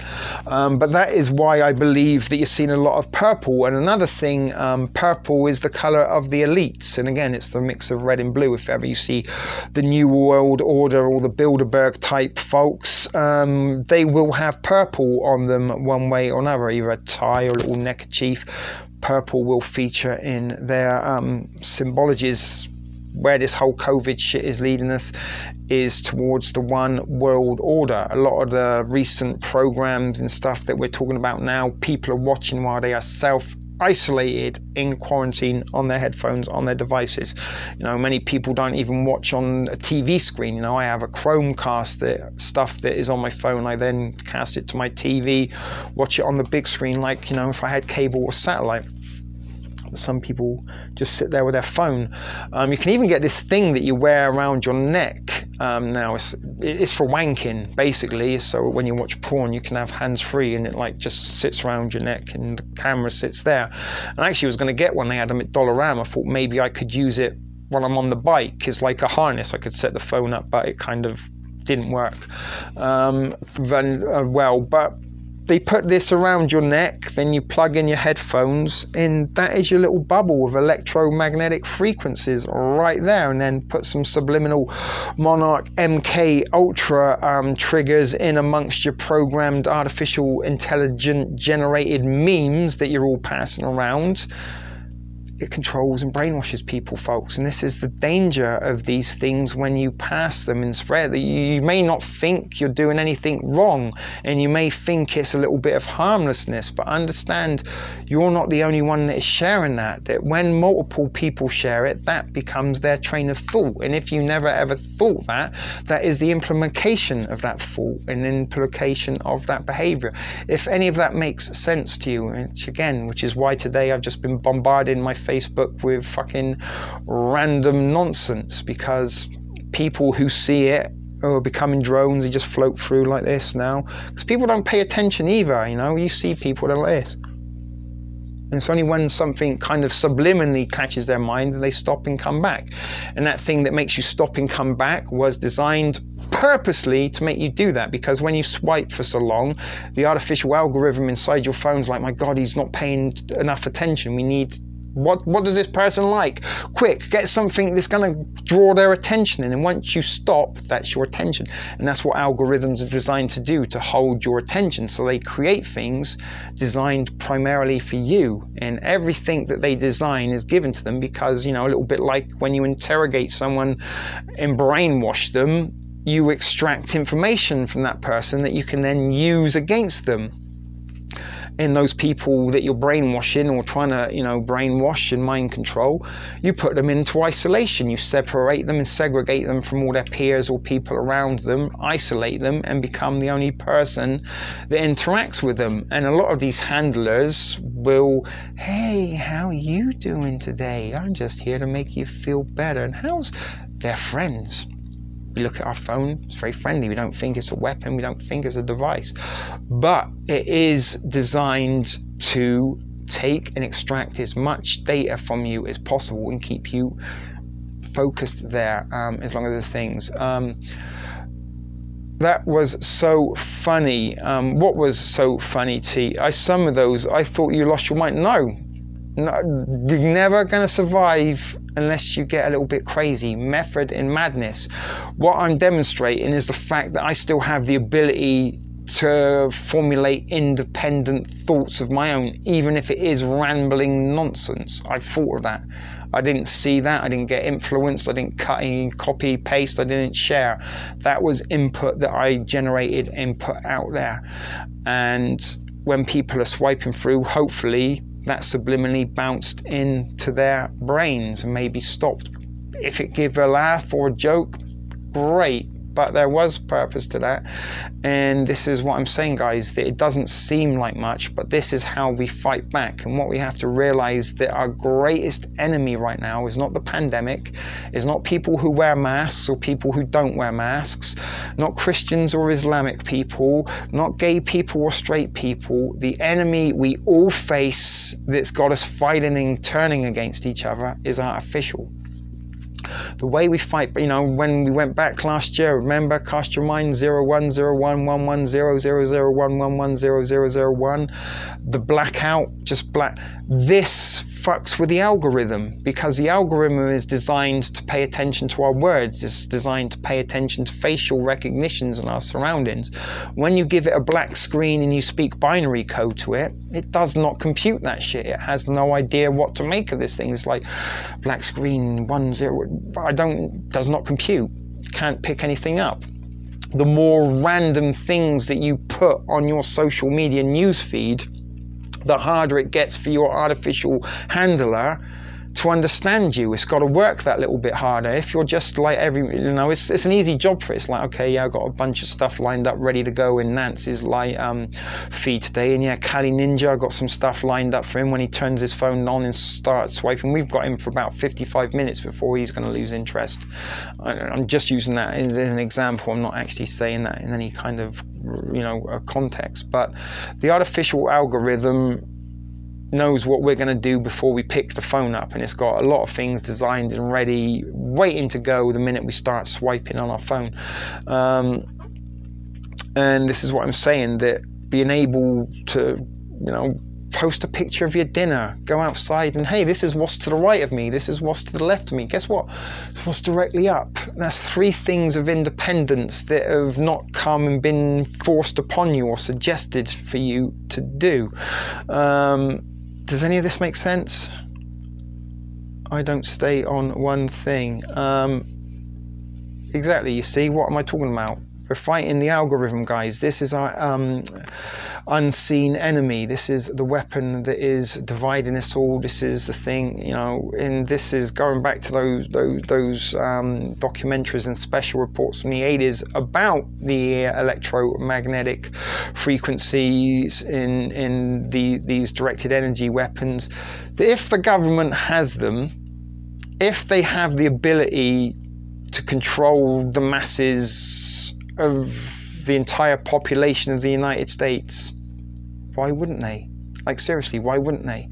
Why would you go to the trouble of putting all this stuff in place? Is it really just so we can watch cable TV? Think about it. Do they really want yeah, guys, we just want you to have all the entertainment, 24-hour music, you watch it all the time. We just want you to be happy. No, it's not how it works, guys. It's not how it works. This was the excuse to implement the weaponry. Hey guys, you need some cable TV. Just put this huge satellite on your desk, side of your house. You know what? Plug your earphones in. Don't let anybody else hear what you're thinking, and you're a trapped captive, right? I wonder if my emojis... No, Nancy, I'm actually a little bit curious about the emojis and the fact that you and my ex-girlfriend, who also was from Louisiana, I actually called her Emoji Girl. I think I've told you this before. She used to have like underwear with all the different emoji faces on. She even had one with the poo emoji on, which it's kind of sexy, but oh, the poo, sexy, oh, you know what I mean? No one really wants to see poo on a thong. Am I right or am I wrong? And again, it is all about controlling us. But what if the electromagnetic frequencies in Louisiana have targeted people to use emojis more? I mean, you're a little bit older than me, Nancy, so you've kind of been on this planet a lot longer. I'm pretty sure when you were a teenager and you used to send love letters to your boyfriend, you didn't used to draw emojis. You maybe used words, perhaps. Just a guess. So when exactly did emojis become part of your daily ritual or habitat or typing habit? You know what I'm saying? And again, you get words that come out in the suggested box. Now you hear some of these again, it's a meme. Use the predictive text to say I'm Santa Claus, and let's see what's in his sack by just pressing predictive text, and these words come up to suggest so you don't even have to think about what you're going to type. Dun, dun, dun. This is creating drones, right? Hey, Shawnee. And, you know, sometimes an emoji is in context, you know, people are laughing, they use happy laughing emojis. People are not feeling too good, sad emoji, we get it. That's what an emoji is. It's an emotional emoji con is what they used to be called, and it's a way to express emotions without having to use words. But when emojis replace words, you're borderlining into the realms of hieroglyphics, and once upon a time that's how ancient civilizations, not just the Egyptians, I think the Mayans also had forms of hieroglyphics. Are emojis the modern hieroglyphics? Are they the language of the next one world order? Forget typing, just use emojis to express your, you know, this is the seeding and planting for future generations. What we're seeing now is not necessarily intended for us, but possibly for a generation or two. And when I talk about first generation of digital age, we're now in the 5th generation of people, 5G, that have grown up under a digital era. It's not to do with the frequencies and stuff like that getting powerful and more stronger. It's about 5th generation, and the programming that will come out will be designed to program that 5th generation. The first generation, we were programmed in the 1980s with synthwave and in the feel-good factor, is because we didn't want the 80s to end, and we entered into a period of suspended adolescence. What that suspended adolescence did was it delayed the baby boom. After the war killed millions of people, and then we had the boomers. A lot of people who were born after the war were called baby boomers, because a lot of people that come back from the war, you know, and been in the trenches for a few years, they were at it like rabbits. Back then we didn't have, you know, condoms and sexual birth control like you know, in today's society. So we saw a boom of babies. Come the 1980s, we were told AIDS kills. Hey, you, don't be silly. Put that condom on your willy. Do you remember that? Rich in paradise, zipping up my boots. I'm going back to my roots. But anyway, emojis, are they going to be the language of the future? Are our thoughts and words and vocabulary going to be removed, and we're just going to respond to response, you know, commands with an emoji? How are you today, TK421 fan guy? Respond with emoji number 1 if you are happy. Emoji 1.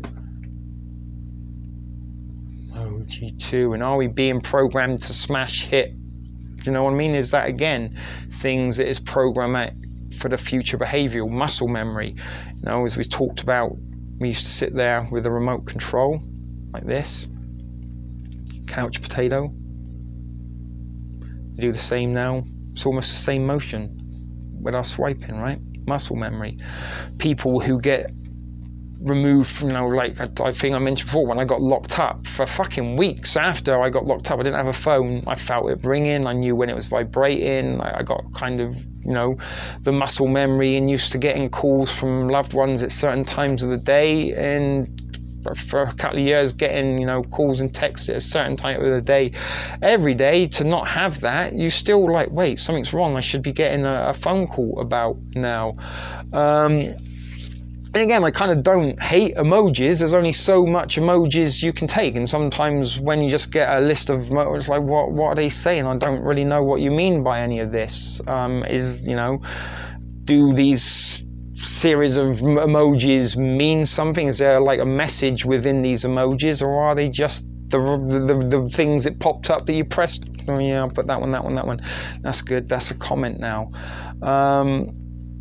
But again, I see a connect when I start seeing a pattern. I mean, I'm not saying two people doing it is a coincidence, but Emoji Girl, my ex-girlfriend, and Nancy, both from Louisiana, using a lot of emojis. So people in Louisiana targeted to see how they respond to using emojis instead of words as a communicative form of language. And, you know, teenagers especially, they use emojis a lot more. Like the eggplant means penis, and the splashing water means ejaculating, and there's all kind of hidden meanings in some of the emojis, which is why I'm kind of saying, what is there any kind of meaning to the series of emojis you do? And is it like a regional thing, like a dialect perhaps, you know, down in the bio? I mean, stop for a second and talk in emojis. Like, imagine, hey, how are you doing, Kali Ninja? And Kali Ninja replies to me, happy smiley face, lady with hands on her head, wave, thumbs up, peace sign. Like, okay, Kali Ninja, that sounds wonderful. What are you having for your supper? Hamburger emoji, French fries, milkshake emoji. You know, you could decipher that perhaps, but are we going to get to a time when that's how we talk? Is this what the emojis are all about? You know, try actually talking in the emojis that you use and see how it kind of sounds to you in language. Maybe I could try it now. Ask me a question and I'll answer it in emojis for you and see how much sense it makes. You know, when you speak emojis, they lose all meaning whatsoever. I knew I would get you. Maybe I've got you. And don't ever think you can get me. I'm unattainable. Females can't get through this exterior anymore unless you do find the emergency exhaust port. But even with a targeting computer or the Force, Nancy, I think you might have difficulties making that shot. But again, start talking in the emojis. Don't speak in words, just talk to people that are next to you in emojis. Happy smiley emoji, dancing lady emoji, wave emoji, baby emoji, milk bottle emoji, eggplant emoji, sheep emoji. Starts losing all meaning, right? But anyway, what are we at? We managed to get up to, I'm not complaining, I'm not saying you're wrong, Nancy. I'm just like putting this out there, that why or how and when did you start to use emoji? Imagine you filled in an application form, you know, and you're writing for a job. What was your previous experience? Bicycle emoji, milk emoji, newspaper emoji. There you go. My kids would laugh. But again, you know, perhaps you got arrested by a policeman and you're getting, prosecuted by the judge. And what were you doing at midnight on the 13th of October 2019? Pizza emoji, milkshake emoji, dancing emoji, emoji lady with her hands on her head, baby emoji. Oh, okay. And then what you were doing between the hours of 6 and 14? Bacon emoji, egg emoji, bread emoji, coffee emoji. This is it. I don't know what they mean.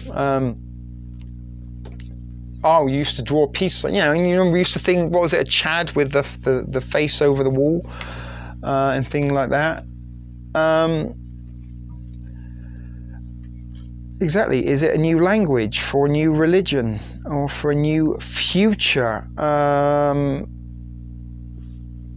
don't understand them. So I'm doing a little bit of spooky dancing now, I don't know why.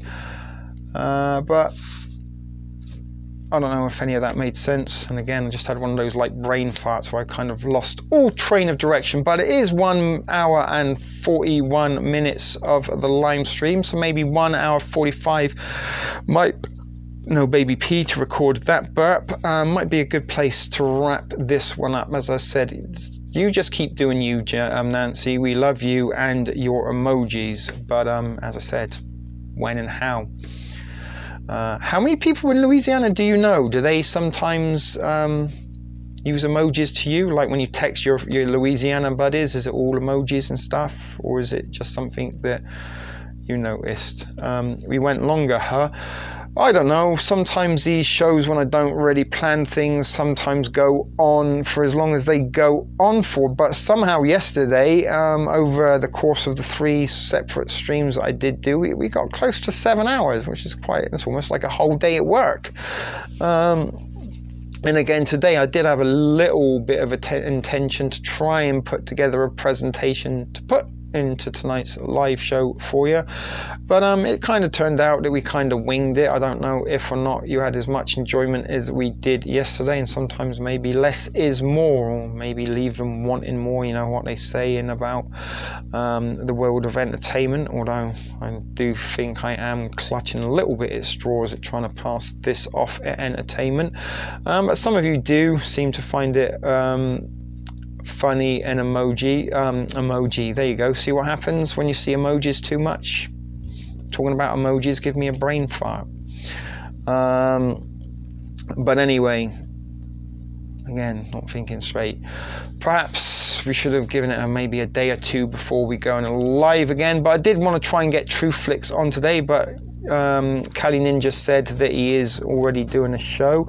It was nice to see Al a little bit earlier. Don't know where our Gusset girls are. We usually, you know, when we say we are about to wrap up, that's usually the indication for one of them to spring in. We haven't seen little Anika or Hoopties for a while, although I did get an email from Hoopties about some strawberries that had Plan B written on the packet, which Plan B, if you live in the States, is a contraceptive. Is it the morning after the pill? I think Plan B is. Oh, we got 11. It's saying 9 on my side, Kali Ninja. And like I say, yesterday we had like 20 something, and I was telling them about having a boys only. Hang on, let me bring my War of the World sound effect. Kind of like that. Banana. Where are they? We had ATN yesterday. We had Trip for a while. But it was rare to have an all-boys TSP TV stream. I don't think that has even ever happened before. Okay. No, I did text him earlier. I did send him a message, although I don't think he saw it by the time I went on live, although I was kind of pissing around putting together that intro for you last minute, although say for you is really from me. But I would like to get him on because he did seem a little bit eager to chat yesterday, and he does have a little bit of knowledge on the sort of subject that I'd be chatting to you about. But as I said, guys, that is it. It is 1 minute 45 minutes now. If or not a banana hammock, 12 people. Oh my goodness. Well, funny enough, guys, that the second stream I'd done yesterday had 170 views. Like, that doesn't make viral figures or anything, but dang, 170 people somehow watched that random live stream from yesterday evening, which is quite surprised, because I mean, although it says 12 people, that means there's only 12 people in chat. There might actually be people watching that don't chat. Don't be shy, come and join us if you are watching and not in the chat. But anyway, yeah, that was very surprising yesterday. Look, I can show you. Oh wait, hold on. 185 people now.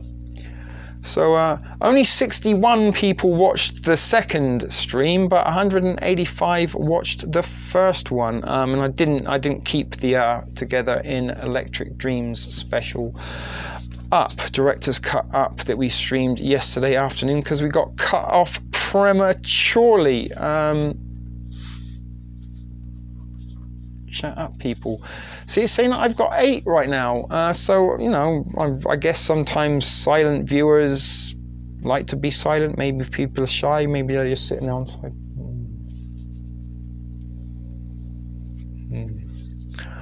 But I do look weird. I don't know why. I feel as though I've aged in that. That was what I was going to title tonight's. Maybe I'll title that for another show. But I was going to use Papillon, Steve McQueen from the movie Papillon. I was going to call tonight's episode How Do I Look? Maybe we'll do that for another one.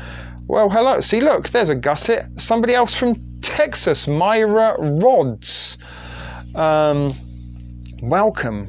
Why do we have so many Texans seem to watch TSP TV? Maybe it's the T factor. I don't know, but welcome, Myra. Are you a new visitor to the thrift store? Have you been before? Are you an existing thrift fan member with a different backup account and name? yeah, Martha is from Texas. JBG, if she's still watching, give us a sign if you're still alive. Prepper chick in Texas. Becky Pamplin, she's another Texan. Killer Kyle, he's a Texan. Anika, Almel, Texans. I think actually Texas is my biggest demograph. Yeah, Southern girl. I mean, and as I said, I did live a little while in the southern states of the United States, although out on the west coast in California then. Or maybe they're just bored housewives that like the accent. I'm not going to judge if they do, but I am aware that Southern North American females do get the wets for a British accent for some bizarre readers. And but yeah, when the Southern girls with the way they talk me out when I'm down there to do. Beach Boys. In fact, that song kind of, as a child, I grew up listening to the Beach Boys. California Girls, kind of as a fucking 10, 11-year-old, was like, one day I will live in California. And for a few small years, I got to live that dream. Living the dream is an unbelievable experience to go through. Unfortunately, that dream did turn into the worst nightmare of my life. Yeah, it's not such the same now, Cali Ninja, but something about, I love the mountains, you had the forest, the redwoods if you wanted, you go alpine skiing, you could go out in the mountains, you go to the beach, you got entertainment, Hollywood, movies, malls, anything you could be. And a little bit like the Beach Boys, I have been all around this great big world, and there is no place I'd rather be than California.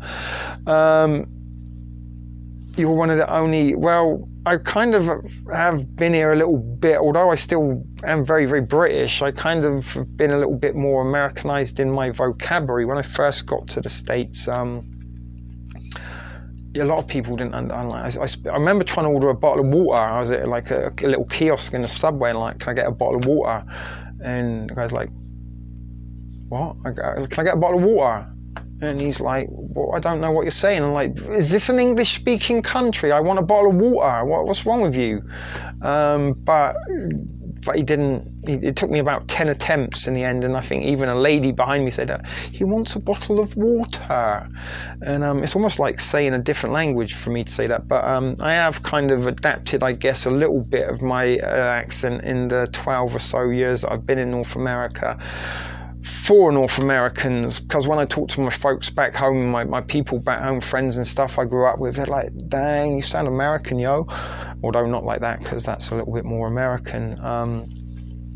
Well, I haven't adapted even though I've been in California for quite a long time. I don't say like Canadians. Yeah, I don't think you understand yourself, Nancy. You are a little bit of an exception. Maybe it's because you're inadvertently talking in emojis. It's affected you that much that you are actually talking in emojis when you talk to people in real life. Look at that, we managed to scrape an extra 5 minutes and it's nearly like 2 hours. So maybe we'll drag this out for another 9 minutes, 2 hours, keep some symmetry. Yeah, it does. I've seen a lot of the tents and shit down there. The tent cities in Skid Row is like a brand new district, right? And I haven't actually, look, we have got 12 people watching now, but I haven't been out for a while. I'm wondering what the tent cities here in Toronto look like now. And again, because it's getting nearer the winter, like it's fun through the summer. I'm not saying fun, but during the warmer months, camping outside is not exactly a hardship. I had a few nights down at the beach that I camped out without even a tent and stuff. I just sort of stayed down there because it was nice and warm and enjoyable. Not something you can do in January. But these poor people that are living in the tent cities here in Toronto, when it comes to January, February, and like even now, I think we might even be down to 0 degrees. It was a little bit chilly earlier when I was out having a puff before I did the live show. I was actually shivering a little bit there. We seem to have a significant delay, I think, on this stream, perhaps. I don't know if we do. I'm kind of watching out of the corner of my eye And like, wait, when did I just hold the phone up? But as I said, I'm trying to drag this out to the 2-hour mark the best I can. I used to want to go to California, no more. And that is the thing, that I am 1 year away from my 10-year ban from the United States being up. And I did kind of hope that I'd get back. What's the word I'm looking at? Principle. Out of principle, I kind of like, if you deport me and I'm not allowed, I wanted to get back before they said I could, just as like, fuck you immigration, kicking me out. Look what you did. I got back way before you told me I could come back. But unfortunately, there's only a year left. What the world's going to be like in a year's time, God only knows. What the world's going to be like in a week's time, God only knows. But I really want to get somewhere, as I said, a little, maybe not third world, second world, if that is an actual kind of description of countries, but Central America, somewhere where it's warm, somewhere it's sunny all year round, possibly and preferably in the tropics where the cost of living isn't as high and ridiculous. I know that Cali is one of the expensive states, but compared to Ontario, it's a lot cheaper, or it certainly was when I was there. And sort of, you know, products and produce and things I used to buy, you know, like groceries in the States, I could sort of feed myself for a week on $20 US. But here, $20, I'm lucky if I get a box of cornflakes and a jug of milk. If Biden wins, you can go back in January. I only ever come to Toronto or to Canada with hopes that I could jump the 4,000 miles of unprotected border. But unfortunately, I just got stuck in my own personal prison that is Toronto. It's like an open prison, but I don't even got an ankle bracelet.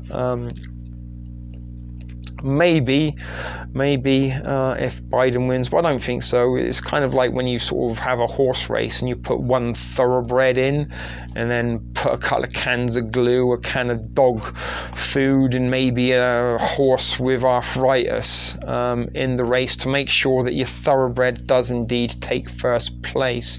But again, you know, a little reference I made earlier, it's kind of like choosing the difference between cancer and AIDS. It's kind of like, what would you like on your submarine sandwich? A yeast-infected maxi pad, or would you like this hobo's ejaculate-filled used condom? And when I say used, he's used it like 6 or 7 times. Which one of those would you like on your sandwich? Hard pill to swallow. And the little something I put up the other week, another video that hardly anybody paid attention to, the illusion of freedom, just how the slave traders give you the illusion that you have a choice when really and truly you ain't got any choice at all. Food is still cheap, but I can't afford to even rent an apartment in the ghetto, and that is what I'm saying. It's all down in Central America. You can buy a plot of land for a lot less than it would cost you to rent a room or small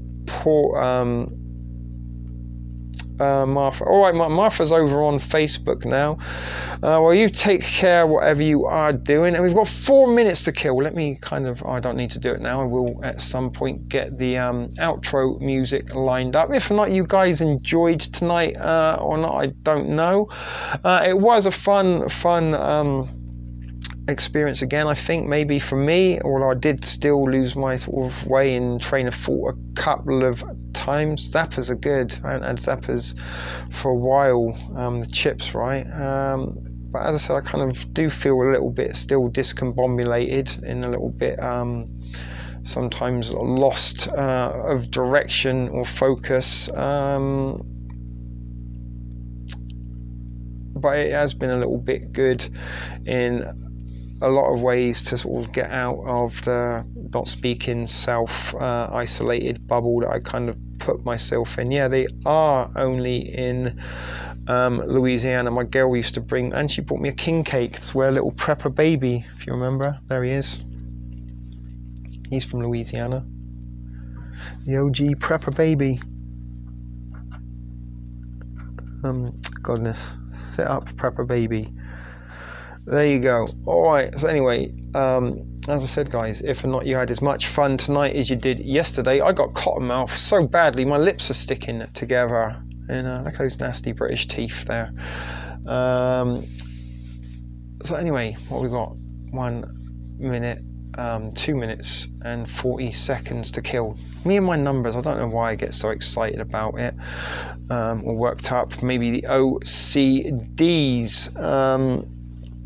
perhaps, but yeah, I don't think Biden's going to be winning anything anytime soon.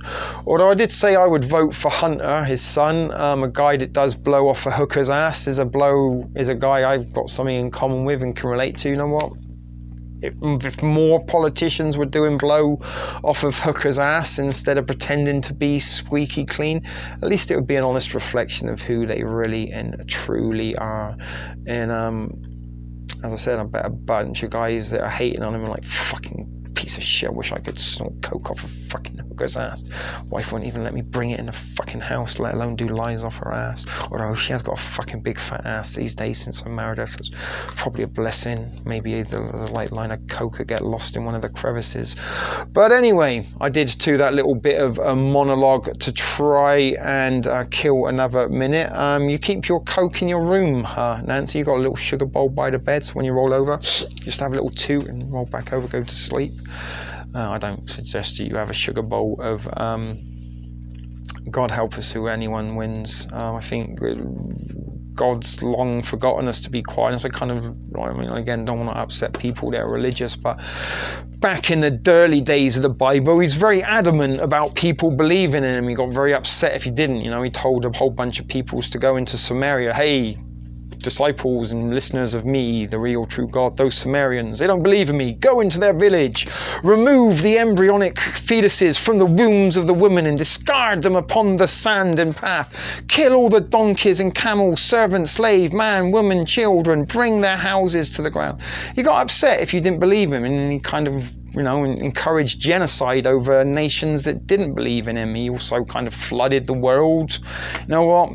They didn't listen to Moses. I sent them out in the desert for 40 years and 40 nights, or however long it was, to get a breed a generation of fornicators out of existence, and then they still didn't learn. He then flooded the world, didn't learn, turned a wife into salt. You know, when was the last time any of you saw somebody turned into a pillar of salt because they didn't do as God told them? Never. Pretty much guessing none of you have ever seen a lady turn into salt because she didn't listen to God. But I think he's given up. He started this project in, it seems a good idea, 7 days. You know, they can rest on the 7th one, build a garden, just don't eat the apple. Oh God, they've ate the apple. I told them not to. It's all going wrong from here, and it was damage control from that moment. And I think it's got to the point, it's like, you know what? I created this universe, didn't work out, so let's just leave that to work themselves out. Let's try a new one over here. Again, I don't mean to be upsetting anybody that is religious. That was a little bit intended for humorous purposes, although it's probably not wise to make fun of religion when you do have a religious audience. Maiden, we're going, darling. Sorry, I did drag this out for 20. A client, goodness, the TV show, well, not TV show, Amazon, a couple of things I watched recently kind of provided possible scientific Adam and Eve theories. Maybe that's stuff for another day. But here's another. Who looked after the baby Adam when he was born and he was new and he was just an infant? He was like there and he needed breastfeeding and a diaper and he couldn't walk. You know, there were snakes in the Garden of Eden, remember? Snakes that were deceptive and rolled apples towards you to tell you you could eat them, even though God said don't, the snake. I mean, that would be quite a shock in its own right. You know, imagine you're a human, you're only human on Earth, and you're like walking around and all of a sudden a snake starts. What? What are you talking about, eat the apple? Why doesn't the otter, that doesn't speak? Why are you speaking, snake? And that would be a startling thing in itself. But as I said, who looked after the infant Adam? And then, you know, they had Cain and Abel. Who did Cain and Abel marry and reproduce with? There was only their mum around. Basically, the Garden of Eden was a little bit like Deliverance. If they had banjos, I could imagine either Cain or Abel would have been sat outside, ding, ding, ding, ding, ding, ding, ding, ding, ding, ding. I mean, guys, let me ask you something. Let's say I went out for the desert for a few days and I come back like, sit down. Now listen, guys, I was out in the desert. Don't know how to describe it, but a bush. There was a bush on fire. Told me it was God. Give me these commandments to tell you to live your lives by. You've been sinning up to now, but the bush is giving me a whole bunch of things to tell you how you should live your life. If you don't listen to me, at least listen to the bush. Would you believe? Hey, Devil Speak, welcome. Maybe we're going to be going on a little bit longer, seeing as Devil Speaks arrived and Maiden turned up. But again, who looked after the baby Adam? Anyone who can give me an answer there? I would love to know how he fended himself until he reached maturity. Did the serpent have a breast maybe that it fed the Adam with? I don't know. Just trying to work it out. And that's kind of where, when I started studying religion, sort of as a youngster, and sort of what kind of turned me into an atheist was kind of can't really buy into this Adam and Eve, Garden of Eden stuff. And that's kind of where the book starts. If you can't get past the sort of first chapter, then you're probably going to be a little bit difficult. People would think I was tripping balls, exactly, Maiden. They would think I was tripping balls, but a guy that nobody ever met, that there's no historical record of his existence a few thousand years ago, called Moses.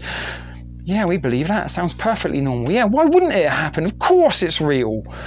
Same thing if I come out in the garden and said, Maiden, fucking snake just told me to take a bite out of this apple. You'd probably say, have you been on the mushrooms again, T? Snakes don't talk. What are you talking about, eat the apple? I don't think that's real at all. You probably wouldn't believe me.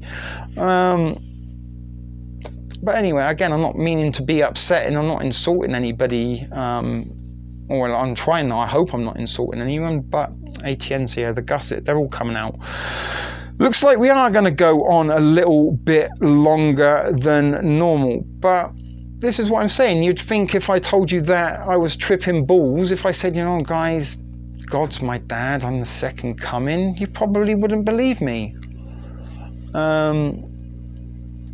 But a book written hundreds of thousands of years ago, allegedly, you believe, buy into without a question or a doubt. And this is, something I always encourage. Question everything. The first thing you should question is yourself. And only when you truly understand yourself can you kind of understand others in the going around.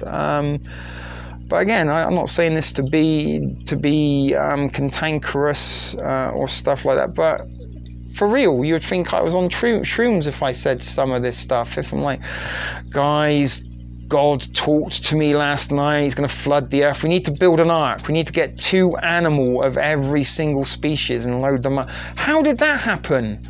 Noah was supposed to be 600 years old. We all know people can't live to 600, but let's take into account, maybe they had a different calendar, and maybe it's like dog years back then or something. Every 1 year was the equivalent to 10 years. And and the Romans did change the calendar, but 600, we kind of stretching it a little bit.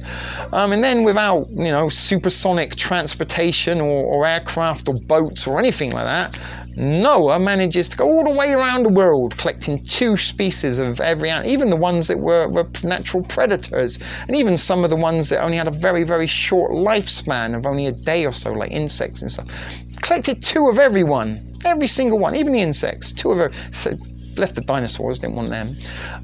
But he got 2 of them, walked all around the world, went to Tasmania, got himself a duck-billed platypus, and went and got himself a couple of honey badgers out in Africa, and then nipped up to Antarctic, got a couple of polar bears, nipped down into Canada, grabbed a moose, and went down to the Amazon, grabbed some lizard. How did he do this?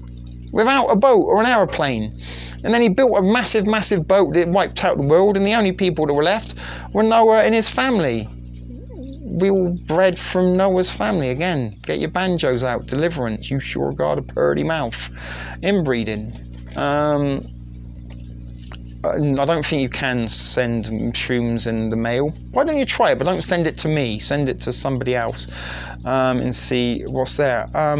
Oh, you got a 1-year-old's birthday? Congrats. And ATN, what, to give to the 1-year-old?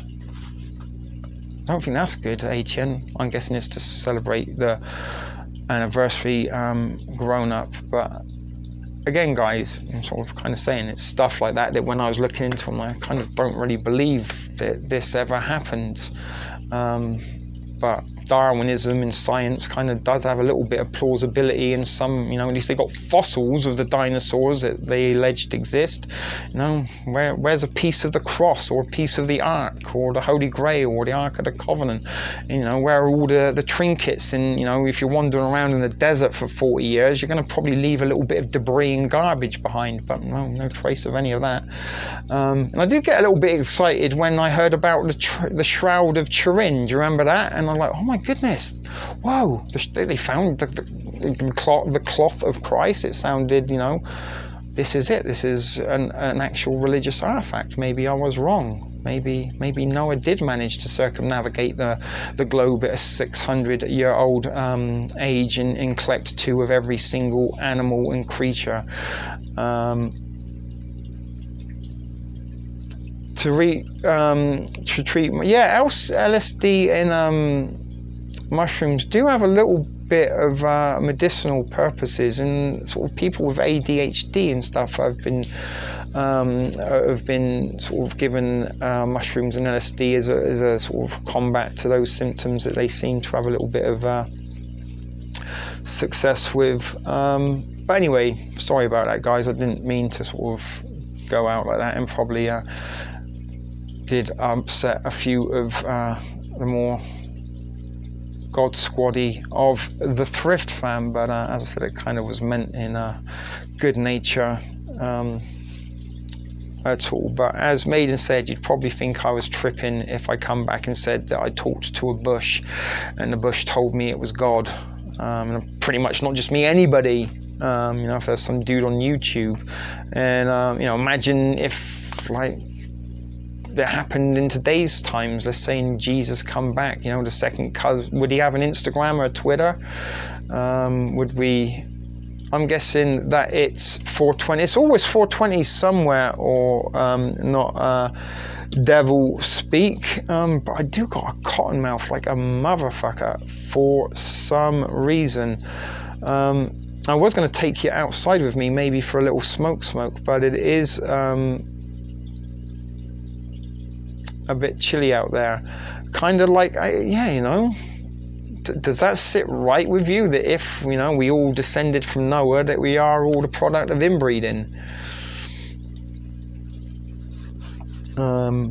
And I'm guessing if anyone would play the guitar in this little inbred family, it would be Nazi, just because she's from Louisiana, and because Cher Bear's not here, who's from Arkansas, which I think was Deliverance set in Arkansas? I can't remember if or not it was. If anybody can tell me where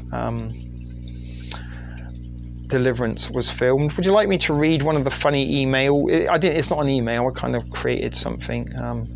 I got £2. That's a lot of weed. That'll keep you going for a while. I'm from the Crossroads. Where's the Crossroads Devils speak? We decided didn't decide, but you're the 100-year-old biker, right? Devils speak. We had a boys' party yesterday. We kind of had a virtual stripper. Should we get her out again? Where is she? Oh, hang on, did I star her? Yeah, there she is. Remember this, ATN?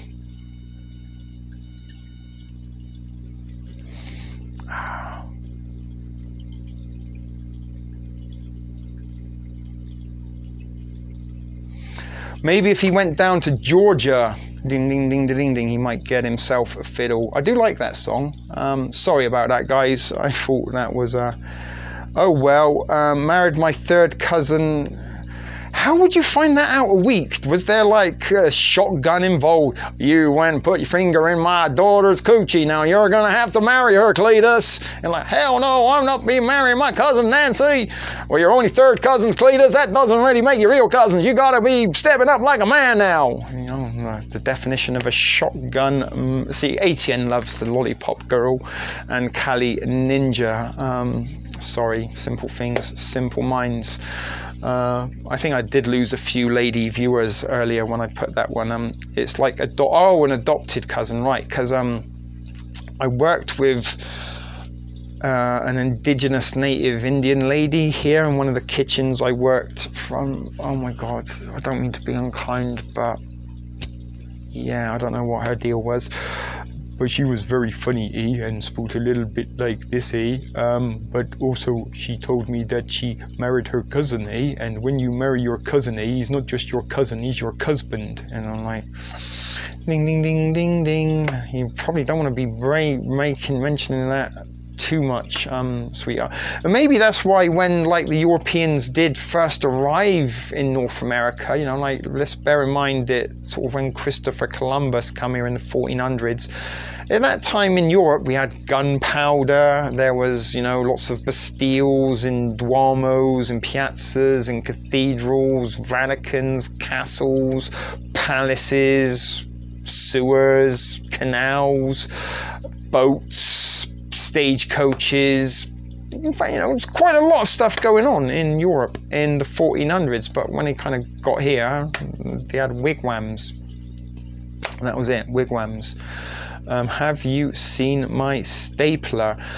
So maybe that was because they kind of didn't breed outside of their immediate circles, perhaps. I'm not saying they did, I'm just like kind of jumping to conclusion. Why wasn't there anything in North America, and even south of the border, south of, like the Aztecs, the Mayans, Easter Island, those kind of things? None of that existed in North America. Always found that very, very strange, you know. We had medieval times where they had like armor and like balls on sticks with spikes on and swords and stuff. Even that was advanced compared to what they found when the pilgrims and stuff arrived in North America. If you drag them off their feet, they'll fill up with sand. I like that saying, even though I don't know what it's about. It sounds good. If you drag them off their feet, their boots fill up with sand. Sorry, that is my attempted southern sounding accent, but I'd like to hear you butcher a British accent, particularly Nancy. And that's something I actually do. I don't necessarily find it offensive, but, you know, like, for example, if I met, you know, some Kelly Kebo, she's not here now, but she finds it funny when I speak like Apu from The Simpsons. I do have a sort of bit of a talent for doing an Apu. Thank you, please call again, Mr. Simpson. And again, I'm not doing that to be insulting or racist to anyone. I'm just like Apu. He's one of my favorite characters, and the fact I can kind of sound a little bit like him is kind of funny to me, I guess. But Kelly Kebo likes the way I sound when I speak like Apu from The Simpsons. But if I was at work and my boss comes, hey, come over here, T, we've got a new guy. This is Gupta. He's from Bombay. He's just here on a work visa for a couple of years. Can you show him the ropes? Show him what to do around the kitchen? And I said, oh, hello, Dad Gupta. Welcome very much to Canada. Hope you're doing well. That would be racist, right? That would be considered racist by I'm insulting the individual. You know, Apu is a cartoon character. He's not a person. But, you know, if I were to speak like that to a real Indian person, that would be offensive. But I meet lots of people over, you know, the time that I've been in North America that start speaking with a really bad English accent. I mean, I'm like, is that racist? If it's offensive to make fun of Apu's accent, then is it therefore offensive to make fun of another foreigner's accent? And is it racist only if that foreigner is of colour, or if that foreigner is of white? You know, same thing. If I make fun of an Irish accent, oh, to be sure, I'm not Irish. Is that me being racist towards Irish people? Send with, like, people up in Scotland, right? They have a really gruff accent, and they say they speak like this. You need. If I make fun of a Scottish accent, is that racist? And some people might think that it is, but people here in North America, they think it's very acceptable to make fun of my accent, whereas they probably wouldn't be so, you know, maybe, you remember the Somalian pirates in that movie with look at me, I am the captain. You know, if you met a Somali person, you wouldn't start speaking like a Somali accent to them, right? You'd probably be a little bit more respectful, but people seem to think, oh, it's fucking England, let's just racially abuse this guy. My brother is married to my husband's sister. We are in-laws. That's borderline in southern stuff. There was a message retracted there. you can recycle condoms into Sheikh. You can actually wash them out, and you can get a spermicide solution if you did want to reuse them. And during the war, the British troops, I don't know about the GIs in the States, but the British troops were given a leather, what do they call it, prophylactic? Sorry, I've got I love, Michelle's saying that Michelle's watching on Facebook. She's got a little bit of work. I love your accent impressions. I do them well. What didn't I get? I probably missed something on the comments. I don't sort of see them all. You can shake the fuck out of them. I'm guessing that was a joke, but they did actually give British troops a reusable condom back in the war days. Can't imagine if it would have been pleasurable for anyone, you know, like they have the ribbed and bobble ones now. Shake the fuck. Okay, yeah, I do now. Sorry, when you explain it. Again, sometimes when you read out of the corner of your eyes, and some things are lost in translation from texts. But anyway, nobody kind of agreed or disagreed with me. Like, no, they're not being racist when it's just endearing, they're just being cute, and they like your accent. But again, same thing. If I had a Chinese person that would, you know, went, "Hello, how are you today? Is your 2:30?" That would be offensive, but people don't mind making fun of a British accent for some reason. And again, you know, sometimes I get mistaken from an Australian. It's like not even close. It's like the other side of the world. Other side of the world, you know, a little bit like if you sort of mistake a Canadian for an American or an American for a Canadian, they do get a little bit upset.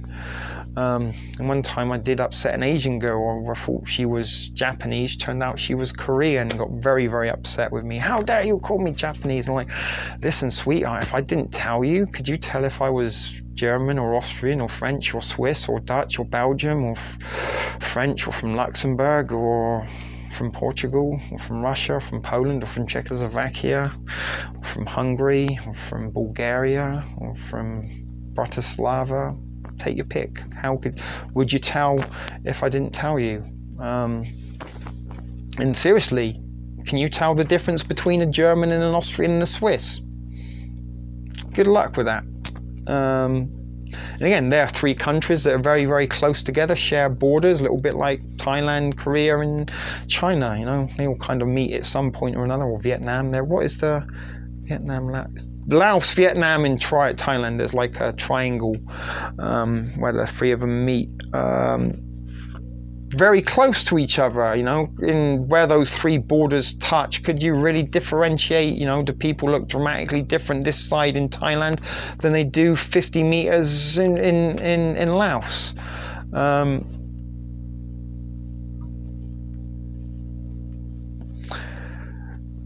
Yeah, well, I don't think North America has a song about when it used to rule the waves, Maida Montana. And don't forget, you speak English. You don't speak American, right? Maybe you kick the Brits out, but you couldn't come up with your own language. Never mind. But yeah, at least England gained Canada in the process. That's a good thing. I'm pretty sure the Americans didn't really want Canada. There's not exactly much up here. But snow and ice. Where are we at now? 2 hours and 21. I have Russian. That I think I'm Russian and starting to take me in the language. Russian is a cool language. I wish I could speak Russian. I actually wish I could speak more Polish, since I am a little bit Polak. Unfortunately, didn't really grow up or spend much time in and around my Polish family. And when I did, it was like a nightmare, because all they wanted to talk about was when they were in death camps. Horrific Christmas stories. We speak American English. What is it? Is it American or is it English? There's not much American in there. It's more English, right? And it won't be very long before America's a Spanish-speaking nation, I'm pretty sure. Just like England's going to be an Arabic-speaking nation in the not-so-distant future. Yeah, it is weird. Well, kind of the royal family is, I mean, I love the States more than I love England, but I've always kind of found it a little bit strange how people are all too willing to mock a British accent where they wouldn't. But I think the royal family is like kind of real life Disney for Americans. Many sort of Americans grew up with that kind of Disney princess, wonderful world of Disney, right? And then when they sort of see people like Lady Diana, what's the other one, Meghan Markle. And I mean, this is the thing, like, look at the fucking state of Prince Harry. I mean, that is a product, like, the royal family are kind of like rich Deliverance. They're all fucking inbred sister fuckers and cousin fuckers. And they got to keep that blood pure, but who was it? Meghan's the going with the ginger one. Is that Harry? Harry's the ginger one. That's Hewlett's son, not Charles. That's the love child, right? But Prince William, he's the goofy looking fucker with the teeth and the bald head, and looks like he's got webbed toes. But the girl we married, she's a pretty thing. I think I can't even remember her name, but. That dude worked at the fucking paint store or the hardware store, made minimum wage. There's no way he's getting the ass that he's getting. But it's like, oh, dang, he's going to be a king maybe. I can fucking put up, you know, maybe I just won't even sleep with him. I'll just give him a quick half-hired hand job once a week and that'll keep him happy. But that doesn't happen. And again, you know, when I grew up in England, the worst thing you could be at school was ginger. Like nobody, even like kind of the window licking bus made fun of normal ginger kids. That was how bad it was to be ginger. And then like Harry gets himself a hot ass bitch, and Harry knows he's ginger. He grew up in England. He's like, dang, I'm fucking punching way out of my weight here. But I'm sure this girl just likes me because of me and because I'm good looking, and it's got absolutely nothing to do with the fact that I'm a prince and I'm going to inherit castles and stuff. She really does like me because I'm a cool dude. But yeah, the royal family, fuck the monarchy. And that's why I say, guys, atheism and anti-establishmentarianism will set you free. That way no one's judging you. And another little thing that is interesting a little bit about religion, because like God allows you into heaven if you confess your sins. And a couple of weeks ago I put again in my attempts to try and get people thinking, even if it's bad thoughts, it breaks the monotony of the robotics and the clone behavior. But I put a picture of Hitler on my Facebook thing and said, I was a Christian, but everyone just concentrates on the bad things that I did. And, you know, by default, if Hitler repented on his deathbed, God's got to let him in. Same with Mussolini. He was a Roman Catholic. They were hanging him on his hanging when he's there by one leg. If you please God, forgive me for my sins. No problem, Benito, up you come. If you hadn't have confessed, we'd have had to send you to hell, but lucky for you, you got those words.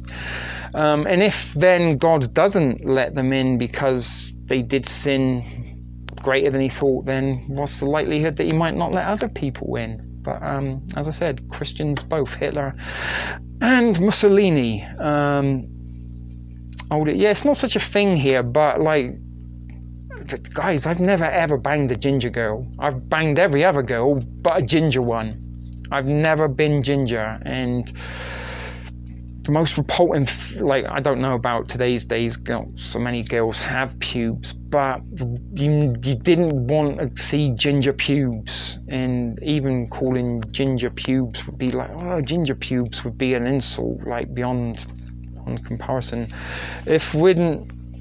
Well, we always say why the girls have two holes is because you can carry them home like a six-pack when they are drunk. But yeah, ginger would be a redhead like Prince Harry. And again, like ginger kids when I was at school, it's hard and bullying's not fun, but the laws of the playground are very real, and you mock those that are different, and different ginger, they would get very, very, very ridiculed. And again, you didn't want to be seen with a ginger girlfriend because that would, like, you'd be ginger by association. Like, oh, you can't get a girl. The only girl you can get has got ginger pubes. It's like, no, she's a real life girl. She's just ginger. She still has a vagina. Yeah, but ginger pubes. It's like, dude, your girl's got a neck brace in one arm. Yeah, but she's not ginger. And that, I'm not being mean, that was a very English thing. There is nowhere more in the world where you'll be ridiculed for being ginger than England. And very, very, very, very funny. I don't know if you heard the expression Jihadi John and Jihadi Jane in a little bit in this last 10 years. There was a lot of kind of radicalized Western, or a lot of British people that become radicalized and turn to Islam. A lot of the Jihadi Johns were all ginger boys, and they actually targeted ginger boys as targets for conversion to Islam, because they generally are people that are a little bit awkward in their own skin, a little bit outcast, and looking to be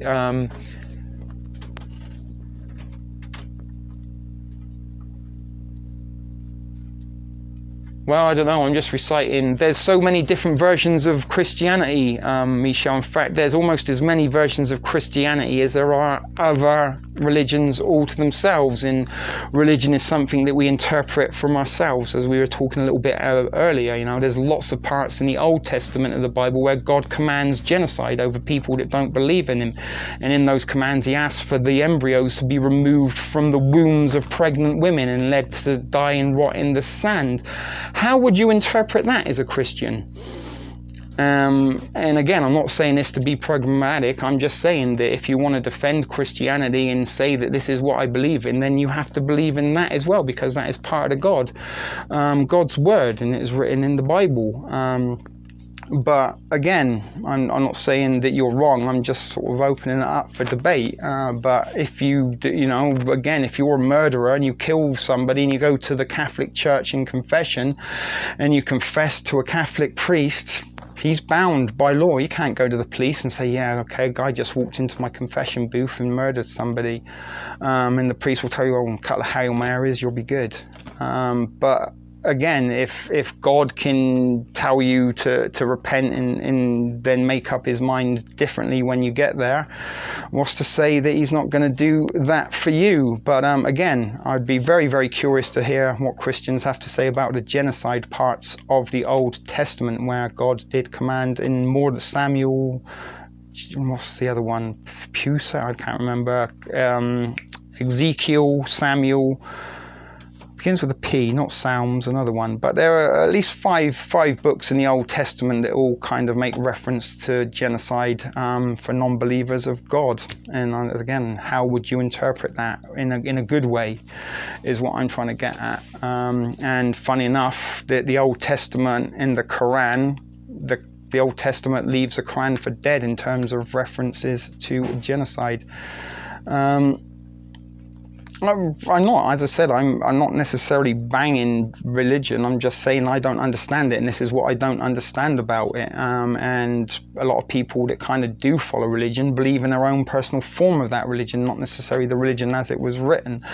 And there are many things in the Bible that contradict other parts of the Bible. So how do you work that one out? Again, I don't want to go too far into it, but ginger bashing. I've got nothing against gingers now, but as I said, when I was at school, that was the rule of the playground, and you didn't want to be seen with a ginger friend, and you certainly didn't want to be seen with a ginger girlfriend. And the fact that Prince Harry, the ginger one, got a very hot girlfriend, that's like, I'm thinking that wouldn't happen if he just worked at the chip shop or he had a job at the indeed. Wars and religions go hand in glove. My God's better than your God, and if you're an atheist, it's kind of like arguments over whose imaginary friend is better. But anyway, guys, 2 hours 30. I give you almost an extra hour of bonus time, so we were going to wrap this up at an hour 30. I was thinking about God when I banged her. What did I get myself into? And again, guys, imagine if you've got a wife and she comes home and she's got a little bit of a bump in the oven, or even a girlfriend, you don't have to marry her, and she's like, what's going on here? You've been sleeping with... No, actually, I didn't sleep with anyone. An angel told me God impregnated me. And maybe Joseph was the ultimate beta male. It's not a lie if I believe it. I just go along with the fact that she didn't sleep with anybody else, and it is just an immaculate conception. Makes it easier for me to go to sleep at night. And on that note, guys, never mind Devil Speaks. Sorry you did get here late. I don't even know what time we did start today. But it was a pleasure to have you back with us here in the Frim Family. Guys, please don't get upset if I've been talking a little bit maybe unkindly about religion. I'm just trying to tell you, this is things I don't understand about it, and why I don't believe in it, because it just doesn't seem very... Or it just seems a little bit bizarre to a non-believer. But anyway, guys, thanks for tuning in tonight. It's true if you believe it, or it's not a lie if you believe it. And this is how, lies become reality. The bigger they're spread, the more people believe in it, it becomes real. Very interesting movie to watch if you are interested in such things. Ricky Gervais, he is actually, I think he's a piece of shit, can't stand Ricky Gervais, but he did do a very good movie called The Art of Lying, and he lives in an alternate universe where nobody lies. The concept of lying doesn't exist. So there's no news, there's no fiction, there's nothing like this, because they're not allowed to lie. Everyone is very, very honest.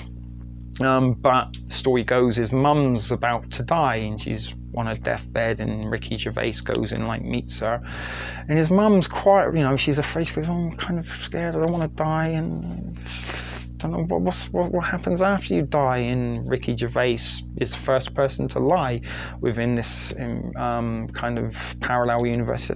It's all right, Mum. There's a man in the sky, he's going to look after you, don't worry. When you fall asleep, it's just like falling asleep, the man in the sky's got you. She's like, what? There's a man in the sky? He's like, yeah, there's a man in the sky. But anyway, a nurse overhears Ricky Gervais tell his mum the story about the man in the sky that's going to look after her. And the nurse goes, oh my God. Because then they can't lie, right? They've never heard a lie. So when they hear somebody speak something, they believe it to be true. And they're like, there's a man in the sky. A couple of days later, there are 1,000 people waiting outside the hospital to hear Ricky Gervais talk about the man in the sky. Thus the art of lying. But anyway, guys, I looked into it myself, made up my own mind. Up to you if you want to do that or not, but you keep believing what you believe and you want to believe, and it's entirely up to you. But as I said, guys, thanks for joining us again for the second night in a row. Hope you did have a little bit of fun, entertainment. Maybe you learned something earlier on. I doubt it, unlikely. But if you did, great. Do like that. But as I said, guys, that's what I'm saying. It's not a lie if you believe it. And many of the things we hold dear in life, to quote Obi-Wan Kenobi, we repent on a certain point of view. Ginger girls are odd. They don't have any soul. Thank you, ATN. Love to each and every one of you. Stay safe. Be excellent to each other. Don't get yourself arrested, deported, or incarcerated. Always wear 2 condoms if you are going to bang a crack whore, and if you want to wear a mask or not on your outside excursions, up to you. Take it easy, guys. We will see you maybe tomorrow if we are lucky, and hopefully Baby P might be able to join us. As I say, guys, take care. Ship Video Productions, TSP TV. See you in the next one. Oh my God, I forgot. I always forget this. The outro music. Good night, guys. We'll see you another point in time.